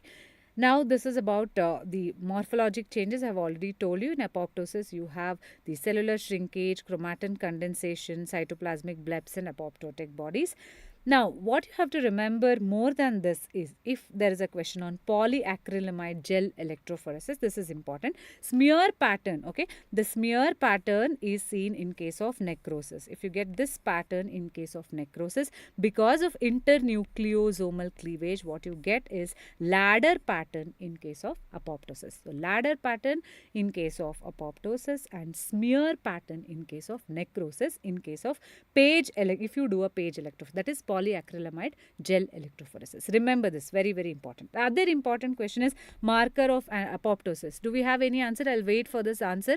I want markers of apoptosis. Okay, I'll come back to this as soon as I see the answer. This is not a tough question, very easy question. Just try to remember important marker of apoptosis. Okay, which of the following is an anti-apoptotic factor here? Okay, very easy question. Okay, moment I say anti-apoptotic, what you have to remember is BCL family is what you want to expect, right? So, are we seeing CL in any of these options given? Yes, we are seeing options here, MCL, right? CL is not seen in any back, bad, bid, puma, noxa, all those are pro-apoptotic in nature. So, what is the correct answer here is MCL1. What are the other anti-apoptotic factors? Very good, I got this MCL1 is a correct Nafis. And C, yeah, it's answered by Aniket also, very nice. MCL1, apart this CL, this is important clue, okay, anti-apoptotic. I'll tell you why. BCL family is anti-apoptotic in nature, BCL2 family of proteins, BCL2, BCLXL, even that is anti-apoptotic in nature, and MCL1 is also anti-apoptotic in nature. So, if you know the CL funda for anti-apoptotic nature of proteins, it's very easy to crack this, and rest all are pro-apoptotic in nature. In apoptosis, again in the pathways, what you have to remember, apart from pro-apoptotic and anti-apoptotic factor, is the initiation and executioner caspases. Very, very important. Okay, the initiation caspases and executioner caspases. The in intrinsic pathway, what is the initiation caspase? That is caspase 9. In some books it is even 8. Whereas in extrinsic pathway, initiation caspases are caspase 8 and 10. So just remember 8, 9 and 10 are initiation caspases. What are the execution caspases? That is caspase 3, caspase 6 as well as caspase 7. So this can be asked. What are the initiator caspases and what are the executioner caspases. And naming of apoptotic body. Remember this. Councilman bodies are seen in yellow fever. Camino bodies. These are the different apoptotic bodies in different lesions. They have been given specific names. Okay. 3 apoptotic bodies and their conditions, their names. That is what you are supposed to remember.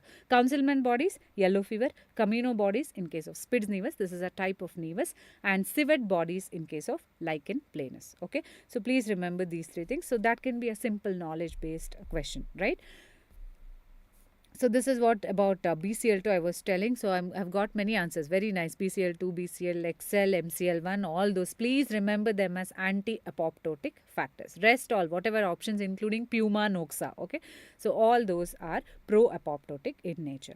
The next question is a one-liner, straight liner, nothing to worry, and you have the same lines from in the Robbins. Okay. Most common genetic cause of hypercoagulable state. Okay. Prothrombin gene mutation, protein C deficiency, Leiden, that is factor V Leiden mutation, antithrombin 3 deficiency. What do you think is the answer? What do you think is the answer? Very easy question. Most common genetic cause of hypercoagulable state. If you have studied it thoroughly without wasting a single minute, you will mark this as factor V Leiden mutation because it's given as very good. Manaswini, it is answer C is correct. Most common genetic cause of hypercoagulable state is factor V Leiden mutation. Very, very important. It's a straight liner. It does not require any effort. Okay, if you have read it correctly, you are going to hit it correctly, right? So other causes will be prothrombin mutation. So what it does, why it causes hypercoagulable state? Because of this particular mutation, that is Leiden mutation, now the factor V, which is in the active state, becomes resistant for protein C mediated lysis. So it does not undergo inactivation, so that there is excessive factor 5A which is there, and that activates more and more thrombin generation. It's not going back to inactivated state, but more and more thrombin generation is there, and that's why the patient is prone for arterial as well as venous thrombosis, and more so in the younger individuals. And that's when you have to think of such genetic factor abnormalities as the cause for thrombophilic states. Okay, so important cause of hypercoagulable states, if we look at the primary cause, factor V mutation or Leiden mutation is at the top, and that's the most common. Okay, remember it, and you can just refer or look into the secondary causes of hypercoagulable state in my notes also. Okay. Next question is very, very interesting, right? Lack of CD40 ligand in B lymphocytes. So B lymphocyte now does not have CD40 ligand. So this is a situation. Here we have a B lymphocyte and there is CD40 ligand is missing. Now if 40 ligand is missing, what happens is it cannot get any help from T cells. Remember this, very, very important.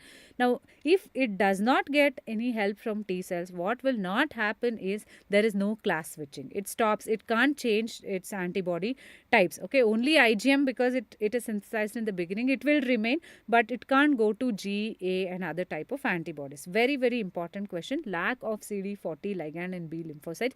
They are asking actually the question related to hyper IgM syndrome in a different way. It comes under which topic? Very, very important. This comes under primary immunodeficiency. So don't ignore that topic, though it is very volatile and very difficult to understand and very dense. Okay, you need to spend time with such topics and do it again and again so that you succeed in answering such questions. And if you answer such questions, it makes a huge difference, right? So with respect to your rank. So this is actually lack of CD40 ligand, no help from T lymphocyte, there is no class switching. Okay, so this is what you need to understand, and that's the end of the story.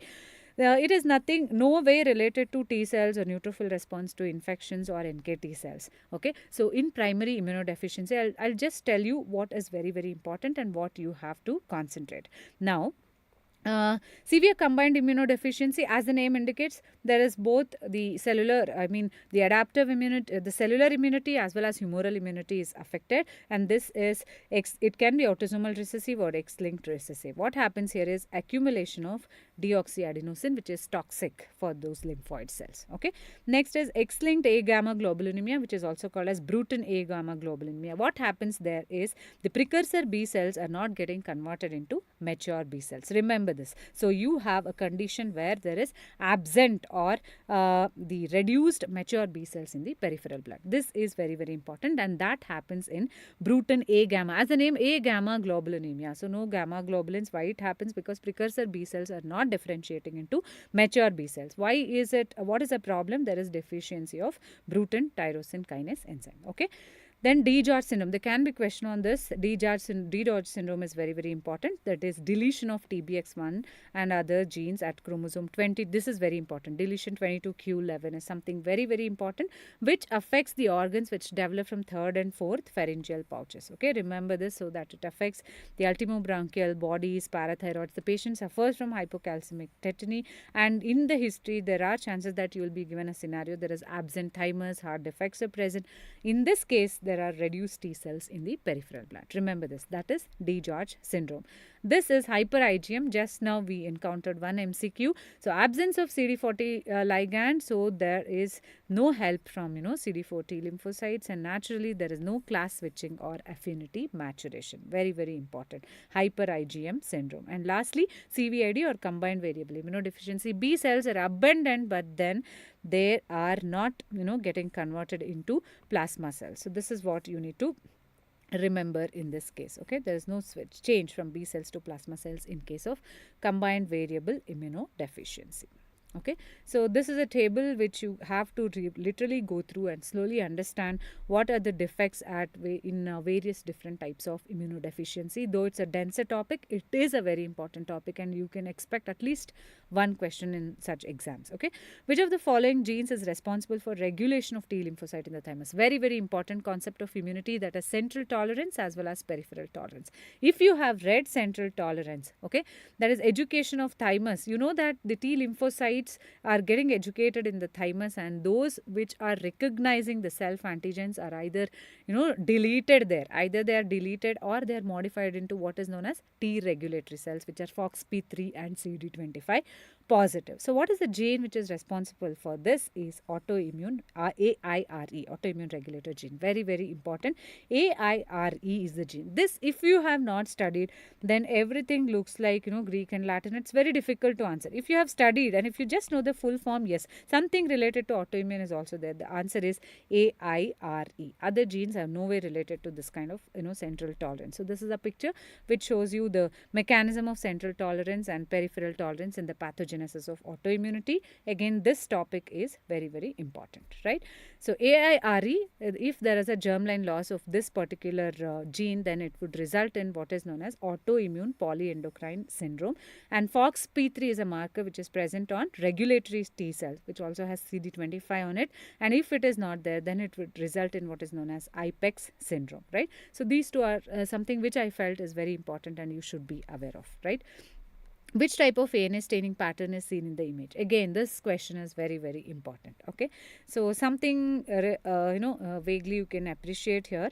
So you can see that it is somewhat like speckled. Okay, multiple dots are present, and this is black, and then you are seeing the shiny green dots. Then you know that it is immunofluorescence. But when you see this kind of spindle, okay, something like spindles, you should be sure that you are not actually dealing with the speckled pattern, rather you are dealing with centromeric pattern. There is hardly any difference, much difference for inexperienced eyes to appreciate the speckled and centromeric pattern differences. But if you see something like this along with this, then you are probably dealing with centromeric pattern and not speckled. If you are seeing only this, then you are probably dealing with speckled pattern. What is diffuse? If it is entirely filled like this, okay, then it is diffuse pattern. Nucleolar, of course, will look like one or two dots, okay, big dots within the nucleus, right? So that is nucleolar pattern. This is something which you have to do, okay. What are the importance of these patterns? So this I have already told you. This is the diffuse pattern. Where do you see diffuse pattern? Whenever you see diffuse pattern, this is seen in SLE, but you expect that there are antibodies which are against the histones and then against the double stranded DNA. So that is important. Next is the speckled pattern. This is the most common pattern but least specific pattern. If you see carefully, still the nuclear lobes are visible in speckled pattern. That is not the case in case of anti-centromere pattern. Okay, so that's important. This is the most common pattern, but it is the least specific pattern. And remember that non-DNA substances, like if you have the SSA, SSB as well as Smith antigen, all those will take a positivity for this. And what is this? You can see one or two big dots. This is anti-nucleolar pattern which can be seen in some case of mixed connective tissue diseases as well as in case of systemic sclerosis. Okay. And lastly, if you see that anti-centromere pattern, what I told you is very important. If you see something like that along with speckled pattern, yes, you are actually dealing with anti-centromere pattern. Okay, so remember all these things. And apart from this, what antibodies or what substance we are targeting? In homogeneous, it is antibody to histone and to some extent double stranded DNA, but rim or peripheral staining pattern is actually for double stranded DNA. So that is what you need to remember. Antibodies to double stranded DNA we can alone tell in rim or peripheral staining, whereas homogeneous is both for histones as well as for double stranded DNA, right? And centromeric pattern, as I already told you, for centromeres, again in limited systemic sclerosis, you can get this pattern. And nucleolar pattern is seen when there are antibodies to RNA. Remember that what is the most common pattern? Speckled pattern, but it is least specific. It actually shows us all the non-DNA nuclear constituents. So this is what you need to remember. And here I have given you common antibody types in SLE, so you can have a look into it, but never ignore this antibodies in various mixed connective tissue diseases and their patterns, interpretation. That's very, very important. Now, we go back to amyloidosis. A patient on long-term hemodialysis due to renal failure is likely to deposit which type of amyloid? Students, I am waiting for your response so that you can answer. I have already told you what you can expect in amyloidosis, what are the different amyloid proteins that are present in different conditions. So, patient is on long-term hemodialysis. Okay, he is suffering from renal failure. And because of this, what you can expect as the amyloid deposition. I'll come back to this question if somebody answers this, right? Now, true about amyloidosis, again, all that is over. Manaswini, very good. A is the right answer. Amyloid beta 2 microglobulin. Where do you see light chain? It is in case of primary, in multiple myeloma. Amyloid transthyretin, I have told you, two conditions, senile systemic amyloidosis, and one more condition is familial amyloidotic polyneuropathy, where you have mutated transthyretin. Amyloid A in secondary amyloidosis. Okay, so that's how you can easily remember. Now, this is also over, right? Amyloid is an extracellular protein, correct. Starch deposition is present. It was actually thought that initially amyloid, that's why it is given amyloid-like. Okay, it was starch-like. That's why Verco tested it with lugol iodine. It gave the brown color. Then he added sulfuric acid. It gave the blue color, and that's why he called it as, it is something like starch, and he gave the name as amyloid. Who is Verco? Rudolf Verco is the father of modern pathology, and we should always remember such contributions and stories so that we can link, wherever we read such things, right? Rudolf Verco actually deduced that testing of amyloidosis in the gross specimens with Lugol's iodine. Okay, so you will definitely see beta plated sheets on X-ray crystallography. This is very, very important. And what is the length of amyloid fibrils? If somebody asks you, it is indefinite length. And what is the width? It is 7.5 to 10 nanometer. It's very, very important. It is indefinite length and it is non-branching in nature. AL type is secondary type. This is definitely wrong, right? AL type is seen in primary amyloidosis. Very good. Again, I got the answer from Rinalini. D is the correct answer. So, rest all appears to be true in this case, right? What is the stain used in the image given below? The image is not very clear, but you can see that there are black color, black color. See markings like thing on the pink background. So, is it amyloid? Now, we are familiar with the amyloid. Is it amyloid? No, it is not amyloid. You are sure there is no congruent staining, right? It is not there. H&D, is it H&D? You have seen lot of histopathology slates. It is not H&D. Is it elastic fiber? It is looking blackish. Possibly you are not sure. Collagen, again you are confused. Is it? No. Now, how to approach this? How does collagen look? Either greenish, turquoise green, or bluish. Which stain? It can be, it is a specimen, the section from cirrhosis of liver. You can see nodules of variable sizes, and I am showing this fibrosis with this particular stain. What is the stain used? Students, please guess the stain. It's very, very important. I have told you that is a section of cirrhosis. Now, what is the stain used? Please help me in this. Okay, so that's with that stain we demonstrate collagen. Whatever bluish thing you are seeing here is collagen. Okay, so we did not see anything blue in our slide, so it is not collagen. Actually, what we looked into was elastin. So what is the different elastin stain is? Verhoef's elastin stain, Verhoef's VG stain or a Van Giesen stain, and then Wiegert Van Giesen stain. Very good. Manaswini again gave the answer as Mason trichrome. Amazing. So this trichrome has three different colors, one for the nucleus, one for the collagen, and the other for RBCs. Very, very important. So this collagen either takes up turquoise green or blue color depending on what color you are using. Okay, and then you have a red color, and nucleus we use iron hematoxylin, so it takes up the black color, and that's how Mason trichrome is used for the staining containing collagen. Remember this, very, very important. Rest all were the elastin stains, which I have already mentioned. And the given picture actually shows the elastin stain. Now it's a simple quiz for you. I want all the students to, get engaged and answer, because many a times these questions have been asked. If this is a hemosiderin, now you can see that there is a brown pigment within. Okay, so these are heart failure cells in case of CVC, lung. Okay, so you have these heart failure cells. You want to demonstrate hemosiderin pigment. What is this special stain used? Any answer here? So answer that question. And this is the melanin pigment. It's a very dark brown in color, and it's melanoma.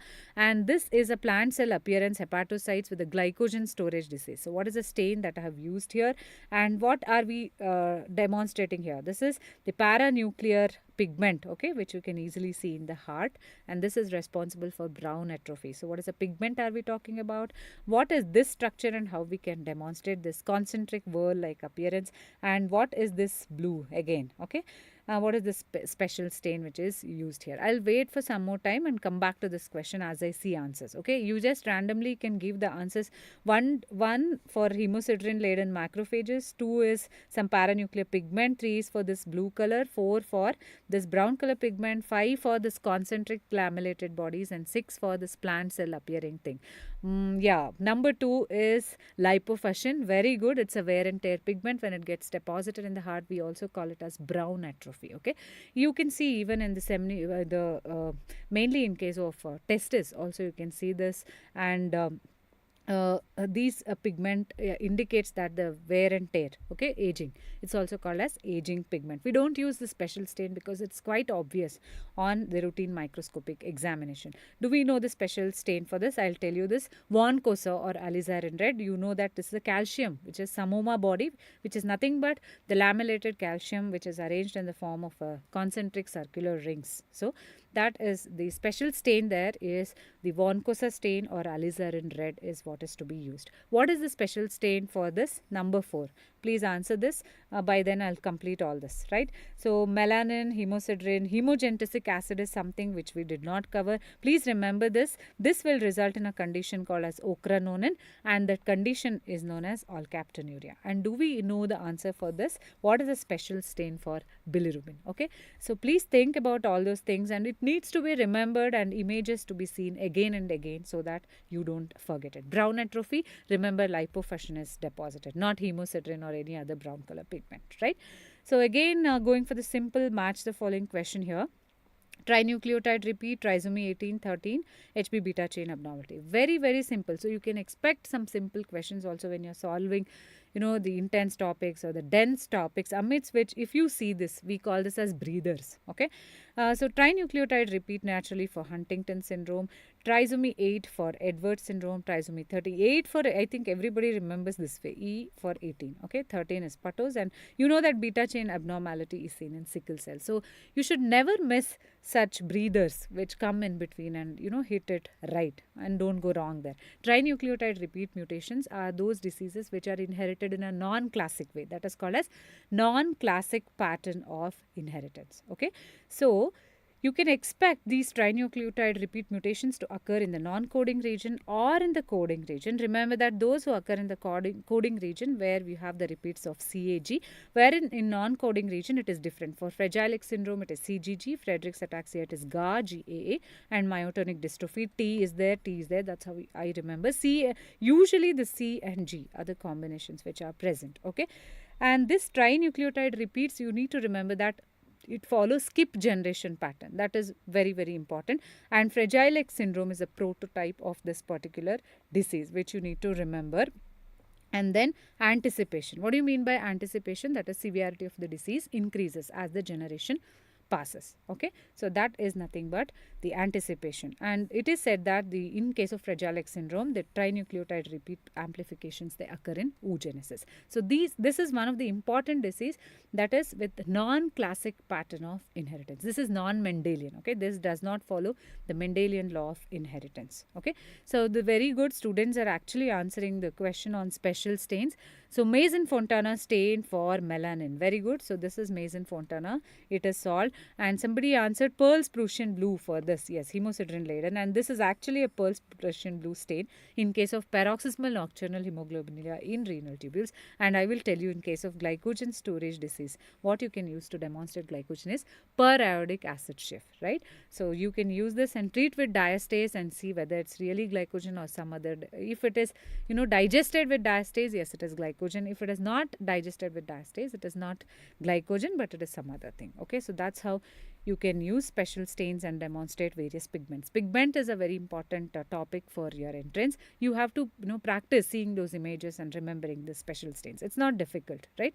Is 8 again a simple question. Abnormal folding of proteins, which diseases? Cirrhosis, you have studied in and out about cirrhosis, so you know that it is not because of abnormal folding. Nephritic syndrome, definitely not. There is a glomerular inflammation. Sickle cell anemia, you are thorough. Beta chain, 6th position, valine glutamic acid, right? PAS, very good.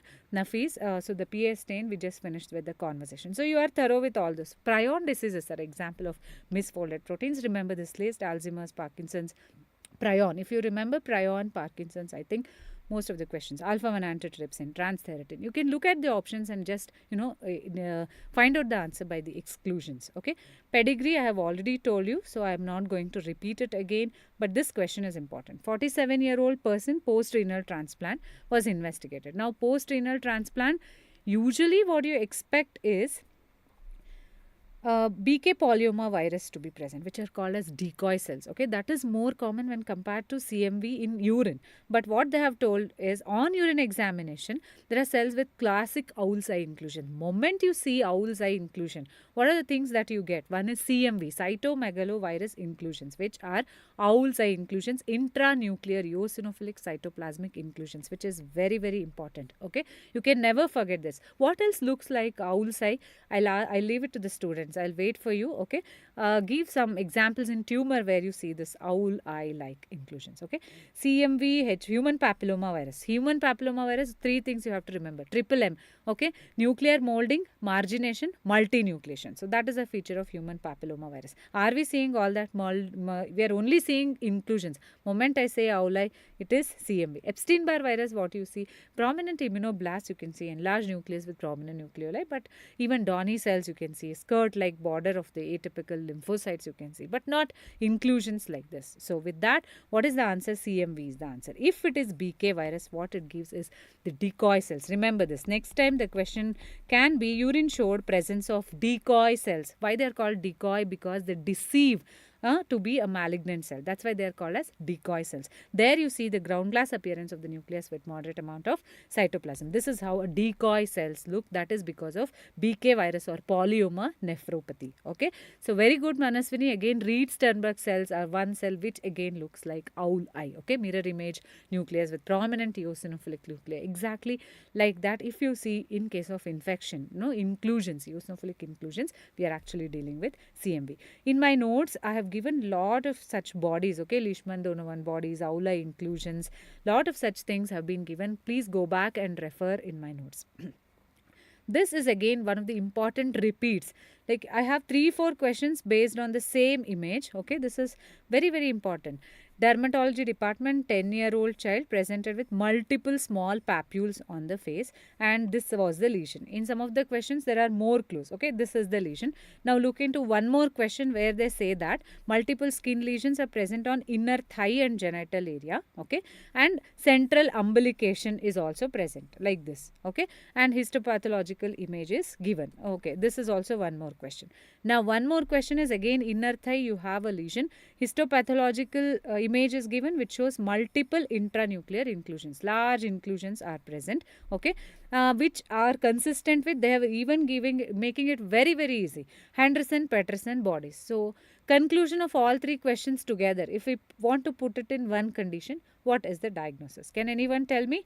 So in one question just showed the image and said that there is a lesion. Second question they told it is an umbilicated lesion and it is on the inner side of the thigh and genital area. They gave you the histopathology image also.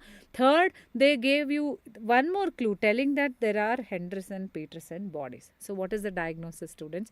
Such a easy question should never be missed. We are all dealing, actually talking about molluscum contagiosum virus, pearly white umbilicated nodules, children, okay, and extremities, neck, axilla, face, genitals, all those are involved. And in this intracytoplasmic eosinophilic inclusions in the keratinocytes, which are usually involving the stratum spongiosum, and as they involve the granular layer, okay, what happens there is they turn more basophilic. Otherwise they are pretty pink eosinophilic, something like this. As you can see, these are nothing but molluscum bodies or henderson peterson bodies. And never miss, if such a easy question comes, it's very easy to crack. If you are familiar, umbilicated henderson peterson bodies, eosinophilic inclusions within the keratinocytes, and then if it is on the genitalia, it's even more easy. It's all leading, and you have to get it right. It has molluscum contagiosum, right? So that's the answer. Metastatic calcification, this is also one more very important area, students. So they're asking metastatic calcification is seen in all these conditions except. So this is very important. Renal failure, vitamin D disorder, hyperparathyroidism. In all these conditions, we see some amount of hypercalcemia will be there, right? Milk alkali syndrome, if that is the option. What is something called as metastatic lymph node? To confuse you, they have given in the option itself metastatic, but that is not associated with metastatic calcification. You know that metastatic calcification occurs in conditions wherein there is increased levels of calcium. Why there will be increased level of calcium in metastatic lymph node? Which is mainly a dystrophic calcification will happen because of dead and degenerated tumor cells, if at all they metastasize to lymph node. So this is what something you need to remember, and look carefully into the options, and don't go by metastatic lymph node, I'm not sure about renal failure. No. You have to be thorough with the causes of metastatic calcification, concept of metastatic calcification, whatever the terminology it is. Never go bypass the concepts that you have learnt and you have made it sound. Okay, so that has to be correct. And metastatic lymph node, there can be death of the cells, degenerated cells. So there has to be dystrophic calcification and not metastatic calcification. Okay, so metastatic calcification occur in normal tissues, and these are the important examples. You have done it several times. And dystrophic occurs in dead and degenerated. That's very important. Examples are atheromatous plaque, Monckeberg calcific sclerosis, etc. And what is this? Very important. I have already told you, samoma calcification. There can be image based. And for calcium, what are the special stains? Von Cosa, alizarin red. Okay. PSM is the mnemonic for samoma bodies. Where all you see samoma bodies, I leave it to students. I want them to answer at least 3 tumors where you see samoma bodies. Okay. While I discuss the next question, which is again straightforward and easy. Hereditary angioneurotic edema is due to deficiency of which complement factor? Again, never bypass this. Very important. Now it is called as hereditary angioedema only. Okay, it's only hereditary angioedema. This is very important. C1q inhibitor deficiency, all of you would have studied. What is the deficiency of CD59 is going to cause? That is paroxysmal nocturnal hemoglobinuria. And what is the deficiency of C2, early component of complement, going to cause SLE, right? So there are different diseases, but angioneurotic edema is because of C1q inhibitor deficiency. These are purely concept based, and you are not going to miss it, right? It is all given in my notes. All of you can please go back and refer to these notes. C1 inhibitor deficiency, hereditary angioedema, so easy to crack. There is nothing much of logic here, and once you understand what is hereditary angioedema, how it happens, why C1q causes, but the question asked is what causes hereditary angioedema. So C1q deficiency or C1q inhibitor deficiency causes hereditary angioedema. Come on students, please tell me what are the causes of pseudomatous calcification. Very good. Serous cystadenoma, papillary thyroid carcinoma, malignant mesothelioma. Something which you have left in M is meningioma. Okay, so meningioma is an important cause. Okay, then never forget in P we have papillary thyroid carcinoma. This is something important. Then papillary serous carcinomas of the ovary, that is what you need to remember. Prolactinomas, they are also called as pituitary stones. Okay, you are not going to forget that. And S as actually for serous carcinoma of the ovary. Mesotheliomas, yes, more than that, meningioma is something which is very important. And even somatostatinomas. This, yes, apart from serous carcinoma, it is for somatostatinoma. So how much ever is possible, try to remember. But I request you, at least you remember papillary thyroid carcinoma, prolactinoma, serous carcinoma, very very good, Nafis. I could get some of the answers here. Meningioma is one thing, but many students forget, but don't forget. That is also one of the important cause for pseudomonas calcification. Okay, this is what I wanted to tell you. Interleukins are also very, very important, right? If you have read it thoroughly, if you have done it in your first or second chapter, yes, you are able to crack the answers perfectly.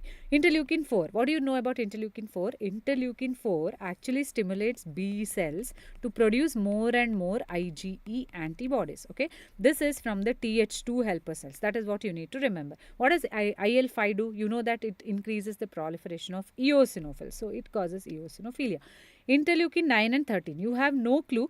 You have read that 13 will cause more of, increases the mucus production, but remember that 13 is also responsible for the proliferation of this dendritic cells. Very, very important. And interleukin 9, something which you don't know, is related to mast cells. At least 2 or 3, if you can get it in the match the following, then you can actually do for the one which you don't know. Here in mast cells, definitely it's difficult to know here. Interleukin 9 is actually one of the cytokine which helps in the proliferation of those mast cells. Okay, so that is how you can actually relate. This is something with maths, that is numbers. You have to play again and again and try to remember what interleukin is for what type of, whether it is a Th1, whether it is Th2, or it is Th17 cytokines, because many of questions have been asked in this particular topic. Okay, if I tell you interferon gamma, interleukin 12, interleukin 2, what are you answering? It is Th1. Okay, if I tell you interleukin 4, interleukin 5, okay, then what should be your answer? Actually, I'm thinking interleukin 13. It is Th2. Then if I'm talking about interleukin 17, you know that it is Th17. Likewise, you should be able to do it again and again so that you don't mess it up in the exam or you lose marks because of that. Okay, all of the following statements are correct about BRCA1. It's a very tricky question here. This helps in DNA break, correct? You have studied that BRCA1, BRCA2, okay, ATM, all those, all those are involved in DNA break repair, correct? So that option is correct. Does it increase the risk of ovarian cancer? Yes, it increases the risk of breast cancer or ovarian cancer in the familial setting. Is it a tumor suppressor gene? And then mutation seen in subset of Fanconi anemia. Is it a tumor suppressor gene? Yes, it is a tumor suppressor gene. Mutation seen in subset of Fanconi anemia. Is it related to 2 or 1? Please tell me that. It is not related to BRCA1. Okay, it is only related to BRCA2. Okay, if there is a germline mutation of this, those patients are susceptible to develop Fanconi anemia. And now you decide actually which of the following are correct about BRCA. All of the following they have told which is correct, and which is incorrect is what you are supposed to tell. Okay, so like that you can actually give the answer.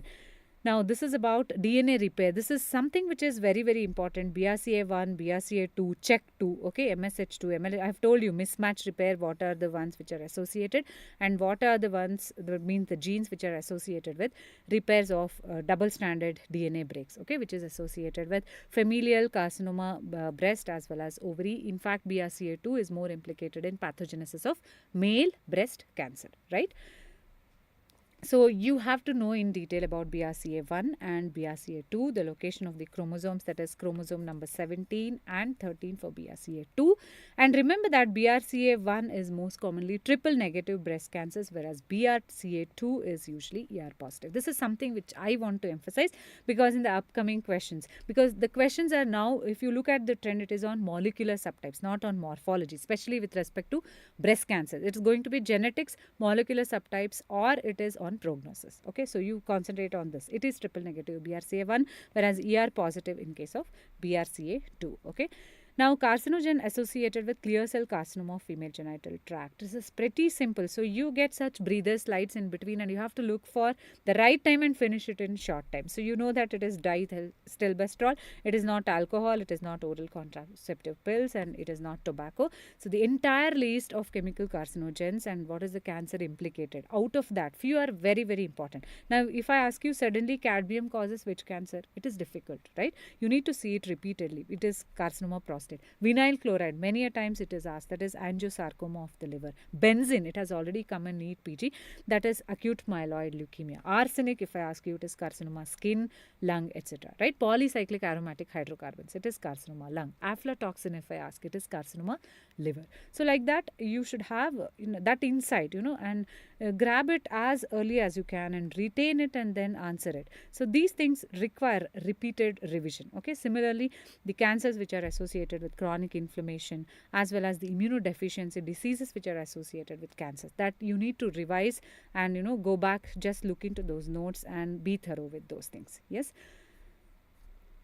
Next is, which molecule helps the leukocyte to roll over the endothelial cells? Basic question in inflammation, nothing much to explain. Okay, you know that there is margination, rolling, adhesion, transmigration, chemotaxis, phagocytosis. These are the 6 steps, right? It's very, very simple. What they have asked you, roll over endothelial cells. So what helps in rolling over endothelial cells? Is it integrin or selectin? Only 2 options that you have to think of. Nothing much, okay? Rolling over is loose, right? They're just giving shake hands, that is the endothelium and the inflammatory cell. It's not a tight hug that happens in adhesion. Adhesion because of integrin, selectin, rolling over. Okay, so that is what you need to remember, and that's the end of the story. What you have to really read here is, you have to be thorough with your concepts of inflammation, cellular event and vascular event, margination, rolling, adhesion, transmigration, opsonization and phagocytosis. Okay, so that you should be clear. And next is the selectins and integrins, which play a very important role in different steps. If I ask you here, and don't get confused, integrins are there on leukocytes, selectins are there on endothelial cells, platelets as well as leukocytes. Okay, and selectins plays a role in rolling, if you see. Okay, whereas adhesion, this tight adhesion is like hug, okay, between the inflammatory cell and the endothelial cell, that happens only with integrins. Remember this, very, very important. And next is, many a times asked question is, what helps in transmigration or diapedesis? So the option can be either PCAM or CD31. Remember this. This is again a very, very important question. Okay, so that is about integrins and selectins, and there can be questions on chemoattractants and opsonins. So look at these concepts at leisure. It is very important that you understand what are anaphylotoxins, C3A, C5. When these numbers come, it is definitely confusing for many of you, because there's so many interleukins, so many numbers. It is confusing. But yes, you need to remember this, and you have to thoroughly revise those concepts again and again so that you don't forget, right? So which cytokine is not secreted? Again came Th1, Th2, Th17. So you are not going to leave this, right? Interleukin 12, we said it is from Th1. Interferon gamma, we said it's from Th1. Interleukin 2 is also from Th1, and interleukin 4 is definitely from Th2. Okay, so this is what I was talking about. Th1, I have already told you, Th2, 4, 5 and 13, 17 and 22 from Th17, and T regulatory cells, something which can be asked in the upcoming, in future exams in anywhere, because they haven't touched it. Ch17 is over, 1 is over, 2 is over. Now what is left is T regulatory cells, CD25 positive, FOXP3 positive, TGF beta positive and interleukin 10 positive, right? Interleukin 9 for mast cells, I have already told you, this is just a revision, and interleukin 13 increases the mucin production. Now I have got a few slides in the end which talk about systemic pathology, and I will go to those slides directly, right? So one thing in GIT which is very, very important is 17-year-old who presented with abdominal pain and intussusception. There's a polyp and which got removed. So moment you see this, okay, there is a polyp in a 17-year-old, you can see this arborizing fibroconnective tissue. Okay, this arborizing fibroconnective tissue in the lamina. Do you see smooth muscle fibers in the lamina of the GIT? No. Why do you see that? If at all you see that, we will call this as hematoma, right? Ectopic rest of normal tissue is choriostoma, but normally present, but it is abnormal, okay, which is indigenous to tissue, but it is abnormally, haphazardly present. Then what you call this as hematoma. So that is nothing but hematoma. So we are dealing with the hematomatous polyp, because lamina is showing lot of musculature, and glands are not only in the mucosa, they are present here and there, beneath also, right? So we are dealing with hematomatous polyp. So which of the following is a adenomatous polyp? Is it a hematomatous polyp? No. Tubulovillous polyp? No, it is not. It is a type of adenomatous polyp. Inflammatory polyp? Is it a hematomatous polyp? No. Peutz-Jeghers polyp? Is it a hematomatous polyp? Yes. So that's how you get the right answer as Peutz-Jeghers polyp. So in hematomatous polyp, we have juvenile polyp and Peutz-Jeghers polyp. And in Peutz-Jeghers polyp, what are you going to remember? Everything in Peutz-Jeghers polyp is very, very important. But clinically, remember that hyperpigmentation of the skin and mucous membrane. So that can be a clue, and then the patient has got a polyp, and they are asking you a mutation, that is STK11 or LKB1 mutation, and it is autosomal dominant in nature. And in one of the exams, what is the location of polyps in Peutz-Jeghers was asked. See, entire GIT, small intestine, stomach, colon, bladder. I think option was esophagus, wherein the polyp was not present. Okay, and they are also prone for developing malignancies in colon, stomach, as well as elsewhere, like sex cord stromal tumor. Everything in Peutz-Jeghers syndrome is very, very important. Okay, and for juvenile polyp, remember it is in the rectum, and where you have what is hematoma. Abnormal here is the irregular and cystically dilated mucin filled, mucus filled glands, or something abnormal in Peutz-Jeghers polyp. Remember Christmas tree appearance, which is very, very classical of this Peutz-Jeghers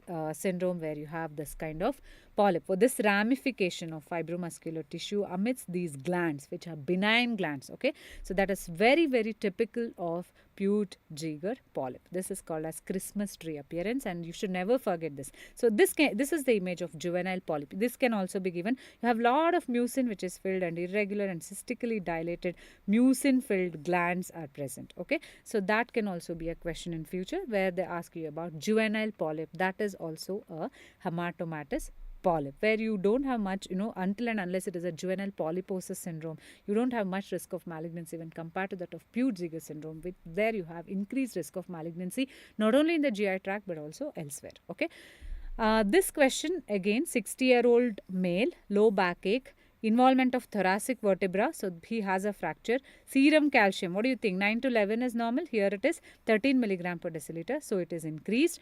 And then you have the total protein which is being given to you, which is increased, but the serum albumin is very low. Hypoalbuminemia is present. Urine protein is 3+. Which of the following is likely reason for his renal dysfunction? If you analyze everything, okay, so if we think of this crab, okay, what is C, what is R? There is renal failure, hypercalcemia, okay, and then you have lytic lesions as well as anemia. Okay, lytic lesions in the bone. Everything is there in the history. So what are we talking about? Do we have an answer for this? So all crab, okay, entire thing is present. Hypercalcemia, renal failure is there, anemia is there, multiple lytic lesion in the bone. That is mainly involving the vertebra. That's the most common site in this particular disease. Are we talking about hyperparathyroidism? Are we talking about metastasis? Are we talking about milk alkali syndrome? Or are we talking about multiple myeloma? Answer is very, very simple. All four are fulfilling actually for multiple myeloma. It's not at all very tough. So multiple myeloma is one of the important areas where you can't ignore it. Okay, the questions can be like Bence-Jones proteins, where we have excessive light chains which are excreted in the urine. What is a M protein, which is nothing but the monoclonal immunoglobulin. Crab, I have already told you. If crab criteria, if you are able to pick it up in the history itself, yes, you are dealing with multiple myeloma. The question can be, what is the cytokine involved in excessive proliferation of those plasma cells? The answer should be interleukin 6. And what is the minimum number of atypical plasma cells which are required in the bone marrow for diagnosis? Remember that it is 10%. At least 10% or more than that atypical plasma cells in bone marrow are diagnostic of this particular condition. You can see Dutcher bodies and Russell bodies in atypical plasma cells. Remember, Dutcher bodies are intranuclear inclusions, if you see the inclusions within the nucleus, whereas Russell bodies are intracytoplasmic immunoglobulin inclusions. Okay, apart from that, you can see flame cells or Mott cells. You can be even given the electrophoresis picture. Okay, you can see that now it is immunoglobulin G and kappa. Okay, so this combination, and this is how you can make the diagnosis of multiple myeloma. So there can be variety of questions on this particular entity, mostly image based, okay, where atypical plasma cells are given, or clinical scenario based question is what you have to anticipate. I have already told you that karyotype based questions can also be given to you. So here what you can see here, very, very important. Yes, x is given and 2x y. We have already completed this. That is 2x and y. What are we dealing with? We are dealing with, yes, I'll wait for this because I have already explained to you. So this patient, what is expected finding in this person who has 2X and 1Y. Please have a careful look into this karyotype which is given to you. Web neck, is it seen? Flat occiput, polydactyly, gynecomastia and thin limbs. Okay, what is the expected answer? I'll leave it to you students because we have already had an intensive discussion on this. I don't want to leave this question because this is something again concept based. Very good. Nafis, thank you for answering. Ashutosh, I think you did not get it. Web neck. Okay, web neck, I'm going to repeat it. Web neck is a feature of Turner syndrome. And what are you showing? What are we showing here? In the karyotype is 2X and Y, not X0. Okay, XY, that is for Klinefelter syndrome. So Klinefelter syndrome in males, and what we expect there is gynecomastia and thin limbs. Polydactyly is probably in some trisomies like Downs, Patos and Edwards. You might expect flat occiput is not a feature. Web neck is a feature of, I have already told you, it's a feature of Turner syndrome and not Klinefelter syndrome. Okay, and no worries, you have to make mistakes now so that you improvise later and you don't do that again in the finals. That is very, very important, right? So we have already discussed. This question is again concept based. G6PD deficiency. You cannot leave any of the types of hemolytic anemia. Hereditary spirocytosis, then you have G6PD deficiency, sickle cell anemia, thalassemia. All four are very, very important. And then comes paroxysmal nocturnal hemoglobinuria, immune hemolytic anemia, right? So now I have got the answer for this question as correct. That is, which of the following is the effect of G6PD deficiency? Look into this option. Again, it is confusing. Increase in reduced glutathione. If glutathione reduced form was available, then there was probably no such difficulty was there. So this is wrong. There was no oxidative stress, so right? There is no damage to the RBC membrane. Decrease in lipid peroxidation. No. There is increased peroxidation. There is damage to the RBC membrane. So that is what we are expecting. So these cannot be the correct options. Now decreased RBC membrane damage. No, these go hand in hand, right? So if this is wrong, then this is also wrong. Decrease in NADPH. This is the major problem here. Hello. To one of the students who joined here. Decrease in NADPH, right? Decrease in NADPH is the major problem here. So that is not actually causing the enough of the reduced glutathione to be present so that the RBC membrane damage is prevented. That's not happening. So understand this G6PD concept, very, very important. So what is the problem when G6PD is not there? You don't have enough of NADPH, and most of the glutathione is going to remain in oxidized form and not in reduced form. So that is the only concept. Okay, there is oxidative damage, and why it happens is some of the drugs which are implicated, this is usually on and off. The chronic hemolysis happens, and it is only episodic type of hemolysis, and that can be both extravascular, intravascular, and exposure to fava beans drugs. So there can be a history. Some drug is given and the patient is presenting with hemolysis, and you have begin which cells are characteristic of G6PD deficiency. Students, kindly answer, those who are alert in this session till now. Thank you so much for being with me. Please answer. I have just 4 MCQs to complete. I hope you cooperate. Okay, primaquine, chloroquine and sulfonamides. Okay, so the drug units. I'm asking you, what is the typical morphology that you see in case of G6PD deficiency? I want your answer. Very, very important. I'll come back to that slide later, right? Which of the following protein is produced by HPV? Haynes body is one important thing, but unfortunately, students, can we see Haynes body on peripheral smear examination? That's a very sad point about G6PD. We have to do very good. Haynes bodies, Ashutosh, Manaswini, both of you have answered. Haynes body is not a Leishman. You can't see it on Leishman stain. I want one specific pointer where you actually see something is removed by the spleen. Those Haynes bodies are removed by the spleen, and these RBCs look like dash. Okay, so those cells are seen in the peripheral smear as a mark of G6PD deficiency. I want your answer now. Haynes body is very good, but it is the supravital stain. What else you demonstrate with supravital stain?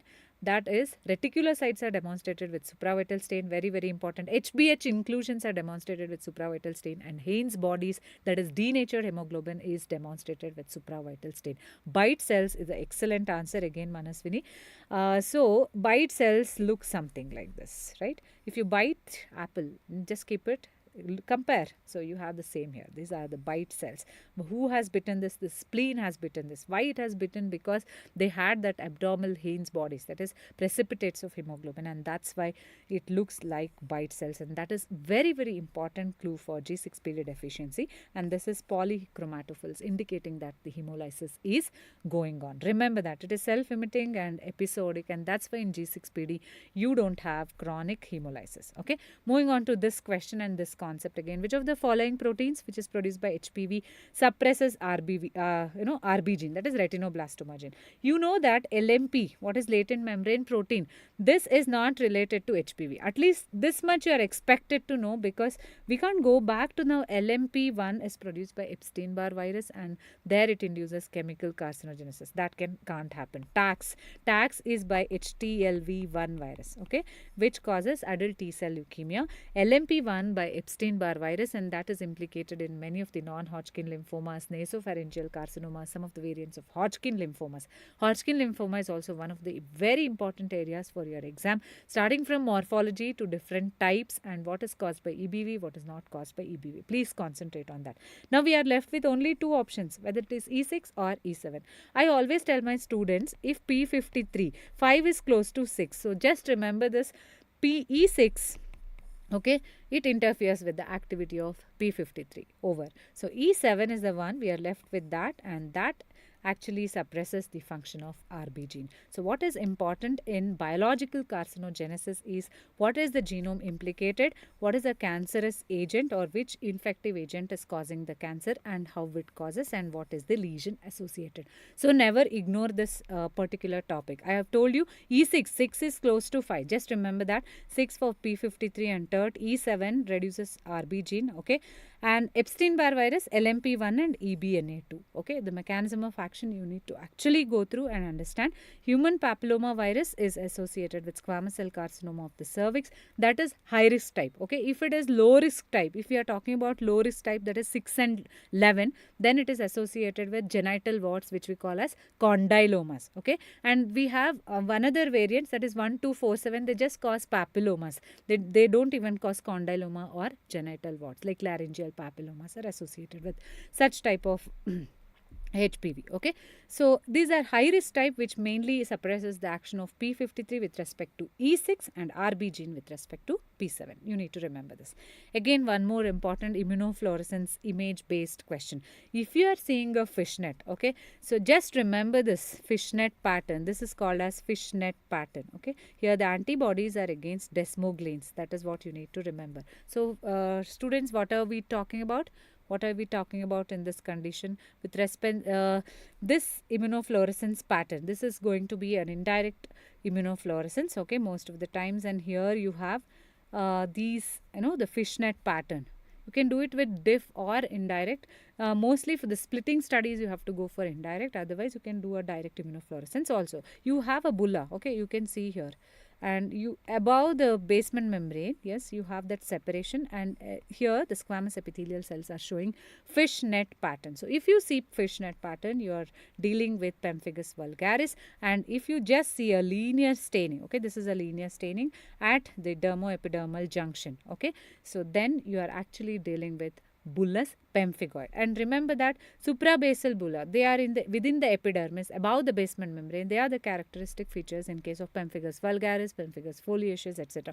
For mostly the entrance exam aspirants like you, the question will be either on pemphigus vulgaris, bullous pemphigoid, or sometimes linear IgA dermatosis. So concentrate on some of the images in dermatopathology so that you will be able to answer. And one adnexal the skin tumor which is important for you is basal cell carcinoma. Okay, never ignore that. I have not put it.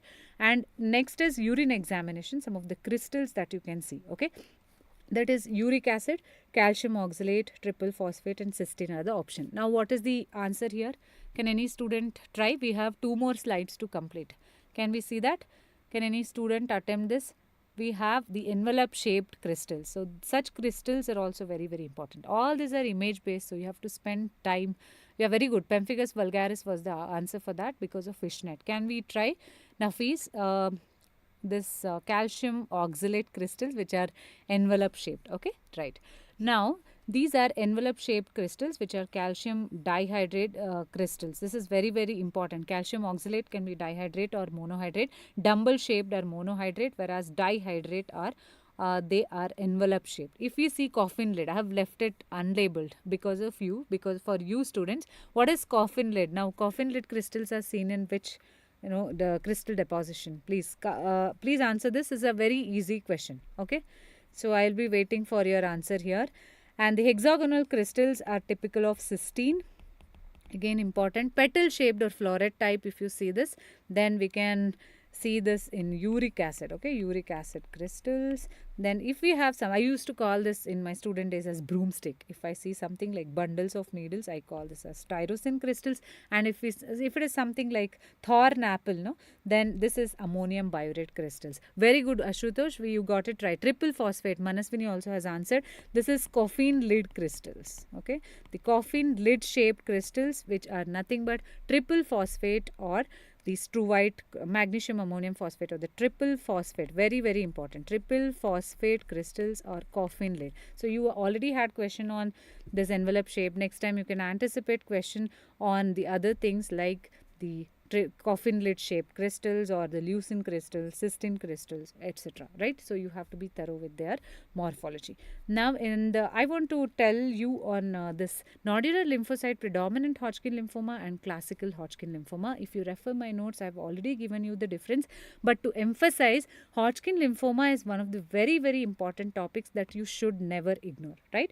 So, is it EBV negative? You know that nodular lymphocyte predominant and nodular sclerosis type are EBV negative, right? They are 1530 negative because that is non-classical type, right? And CD20 positive. Is it CD20 positive? Yes, CD20 positive. But what is wrong is poor prognosis compared to classical Hodgkin lymphoma. It always carries better prognosis when compared to classical Hodgkin lymphoma. The best is nodular lymphocyte predominant Hodgkin lymphoma followed by nodular sclerosis. Okay, and next what you have to actually look into is the morphology and identification of different Hodgkin variants, that is lacunar cells, popcorn cells, then LH type of cells, all those type of cells, and where do you see them. This is very, very important topic. And this is, if this picture is given with some MCV of more than 110 femtoliter or something like that, this is again hyper segmented neutrophil. I am showing you again and again so that you don't forget those things which are very, very important, and don't keep it for the nth hour. You can do it now itself, and then in the end you can actually revise the tough concepts, and those who need repeated memory based questions, you can keep it at the end and do it again and again. Okay, megaloblastic anemia is the right answer, Ashutosh. And you can expect question on thyroid function test.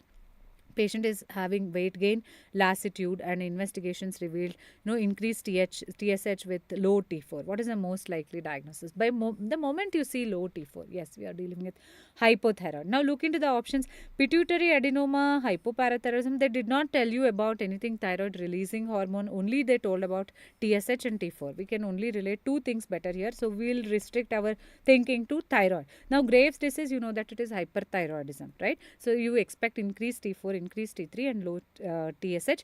Now what you expect here is low T4 is there, definitely hypothyroidism. What is the one cause of hypothyroidism which is given is Hashimoto's. So you have to read thoroughly about Graves' disease as well as the conditions which are associated with hypothyroidism, and never get confused with the thyroid profile. Okay, forget about TSH. First think of, if it is hyperthyroid, you expect increased T3, T4, then think reverse, decreased TSH. That's all. If it is hypothyroidism, reduce T3, T4, then increased TSH. Okay, then causes. If it is hyperthyroidism, yes, it is toxic multinodular goiter, or it is Graves' disease, or sometimes functional adenomas. If it is hypothyroid, most common, important, very important autoimmune causes, Hashimoto's thyroiditis, or it is goitrogens, right? All those things which you can think of. Other areas, antibodies. Now in this is been asked in one of the exams. What are the antibodies that you see in Hashimoto's thyroiditis? Antibodies against thyroid peroxidase, thyroglobulin, and anti-TSH receptor antibodies. So such questions you can expect both in TFT as well as in LFT. Okay,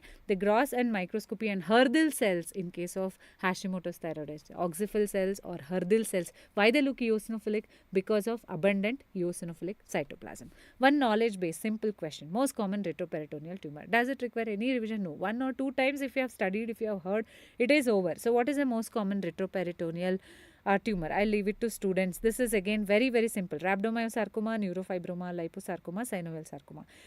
Somebody is answering it as B. B is the wrong answer.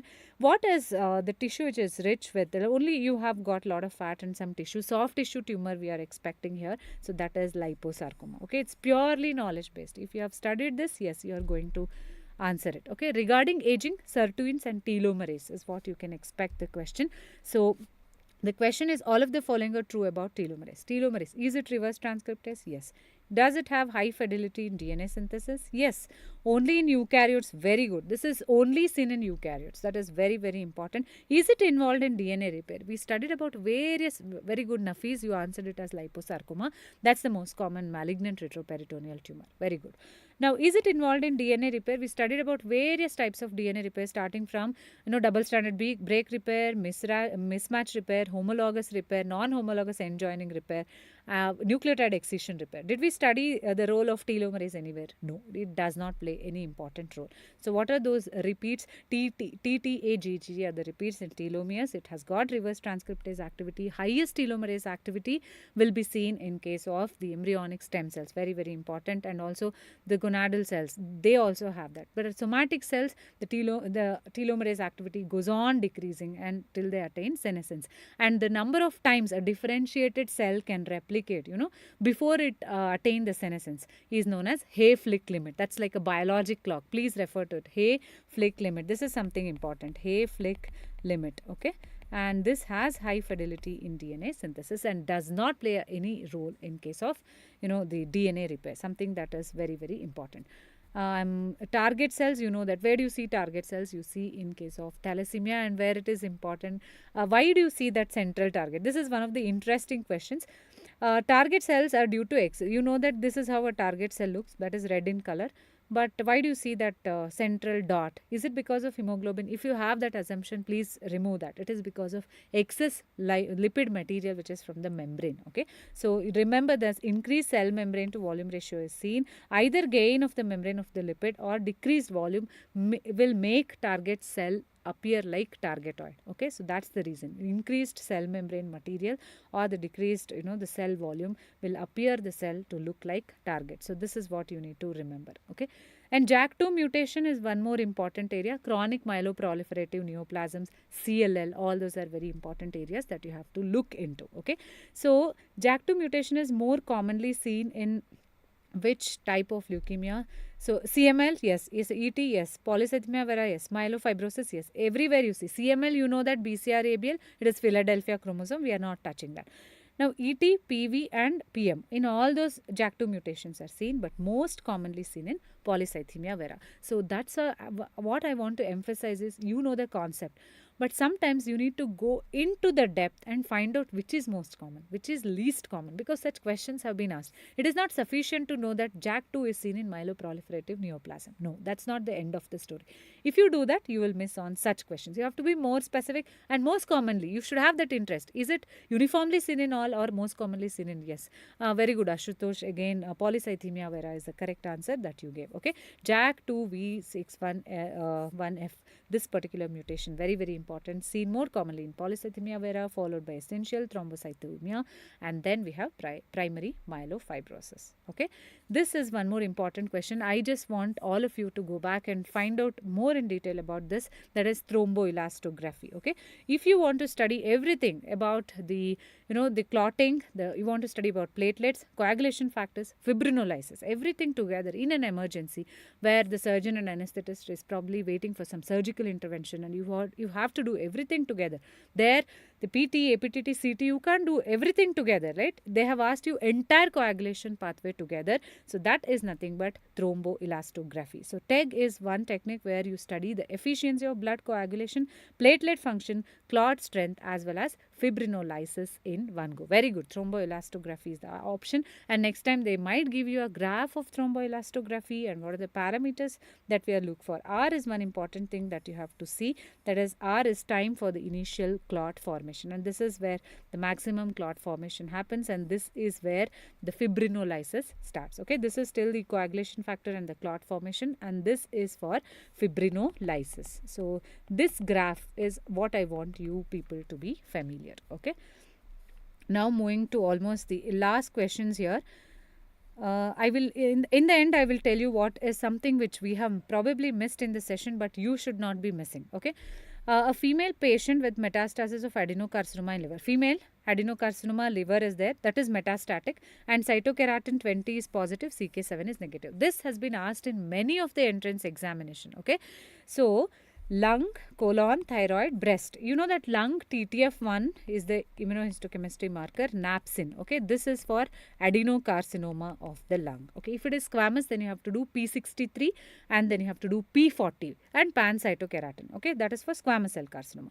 So you usually don't do CK20, CK7 like this if it is a lung tumor. Then colon, you can do CDX1, and you have read that colon tumor is CDX1, CK20 positive and CK7 negative.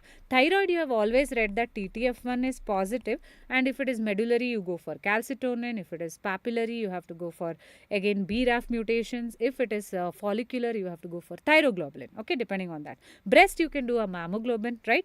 Usually you do hormonal, right? HER2, you will do ERPR, right? So always you have to remember this. What is CK7 positive, 20 positive? What is 7 positive, 20 negative? 7 negative, 20 positive. Here only when you are experienced, it's very easy to remember. Otherwise, for a student like you, yes, you have to do a repeated revision. And once I say colon 20 positive, with colon its friend rectum is there. Very limited tumors, right, to remember here. See, there are many other tumors. For you students, I feel this should be sufficient, and most of the tumors have been covered in this panel. If it is 20 positive and 7 positive, ovary, okay, CA, pancreas, cholangiocarcinoma, and urothelial, urinary and genital system. That's how you can vaguely remember. Ovarian tumors and urothelial tumors are 7 positive and 20 positive. This particular table is very, very important, and you have to see every day. You have to see, last minute you have to see, because if you get a question, your logic may not work here until and unless you have worked with these markers or you have remembered and read it thoroughly many times. Likewise, you have lot of immunohistochemistry markers. Nowadays, the diagnosis is not just based on the morphology, that is histopath examination. Much happens beyond morphology in like immunohistochemistry, fluorescent in situ hybridization, and also immunofluorescence, right? Genetic studies, fish, all those things are very, very important. So for you, it is immunohistochemistry markers. I have given in my notes also. Please go through all the immunohistochemistry markers. Neuroendocrine, very important. Chromogranin, synaptophysin, natural killer cells markers. Then we have the calretinine, very, very important. If you are getting a question on electron microscopy, either it is from renal pathology, or it is an image of hairy cell in hairy cell leukemia, or it is mesothelioma where you have long slender processes. Okay, and you have lot of questions from asbestosis like malignant mesothelioma, lung adenocarcinoma, and coal workers pneumoconiosis. And IHC, if they ask you, then calretinine for mesothelioma is what you have to remember thoroughly. Okay, there you should not go wrong. So please try to remember as many immunohistochemistry markers for you. Okay, last question is on bone tumors. Now, gross specimen of a bone tumor at lower end of a femur is given. It's a 10-year-old child, and what is a likely diagnosis in a child? Okay, so you can easily look here that it is probably the metaphyseal in origin, and it is destructive, and multiple lytic lesions are there, right? And GCT, giant cell tumor, osteochondroma, chondrosarcoma. Chondrosarcoma do not occur at this age, so it is excluded. Osteochondroma, it is usually like a pedicle, and then you have this tumor. Okay, stalk will be present, so that is also not there. Giant cell tumor can be lytic in nature, right? You have options between them, but 10-year-old child, giant cell tumor usually after 20 or 30 years. Now in a child, this lytic lesion is present, right? So you are probably dealing with osteogenic sarcoma. In bone tumors, what is important is the X-ray appearance. Students, can anyone answer if you are awake? Now, what is the X-ray appearance in Ewing sarcoma, osteogenic sarcoma, and giant cell tumor? If I ask you the giant cell tumor, it has to be A is the correct answer, Ashutosh. It is osteogenic sarcoma. So if it is giant cell tumor, you have soap bubble appearance.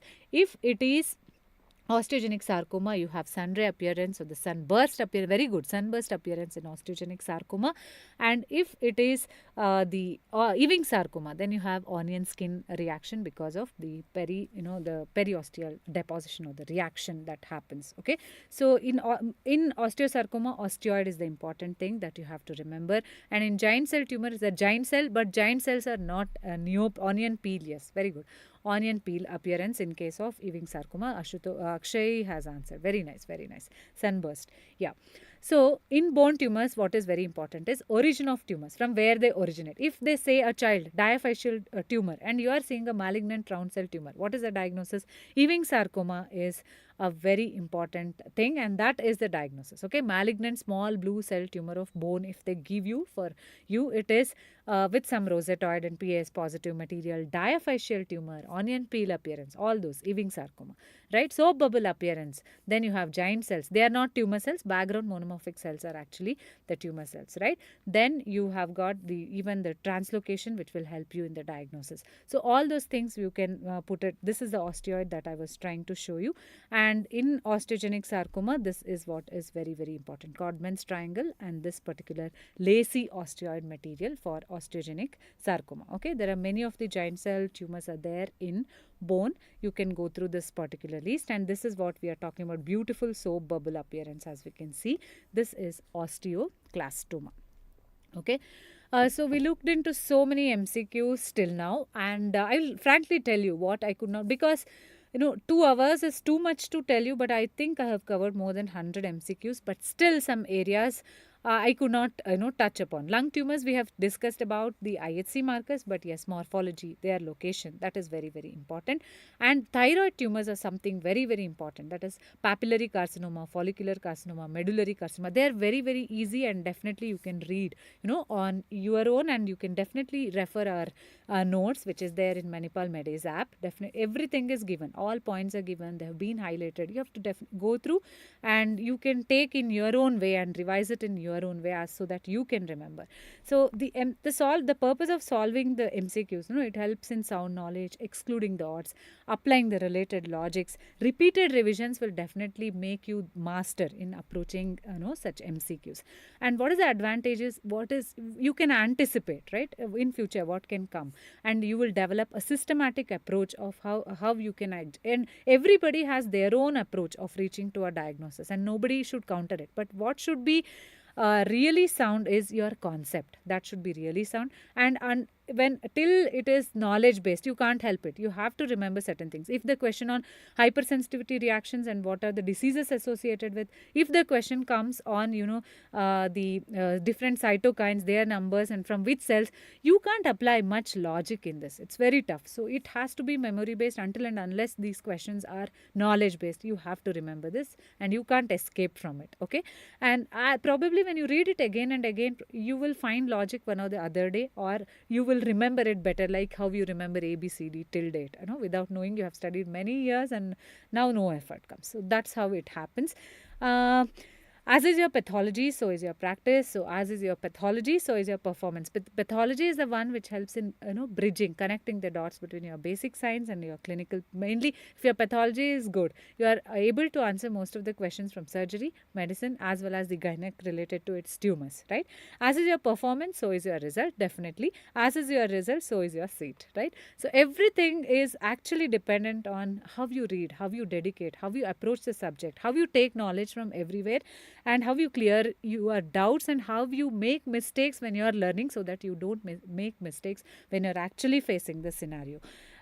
So I think this session was very, very beneficial, and I too learned a lot of things from you and from this opportunity, and I'm thankful to all those who were there with me and responded very well to the questions. Hoping to see you all again. And some of you are asking what should be the strategy for last days. Yes, for the last days, actually, you should be prepared from day one. That is what I'll tell you. You have to have a mental chart, or you can write it actually. Which area are you feeling difficulty? Some people are very good in memorizing, right? Once they read it, they are able to memorize, like in anatomy, anterior, posterior, medial, lateral. I've seen my friends, they used to remember everything so nicely, but some students are not. And some students are very good at their concepts. Once they learn concepts, it's never ever going to be shaky, right?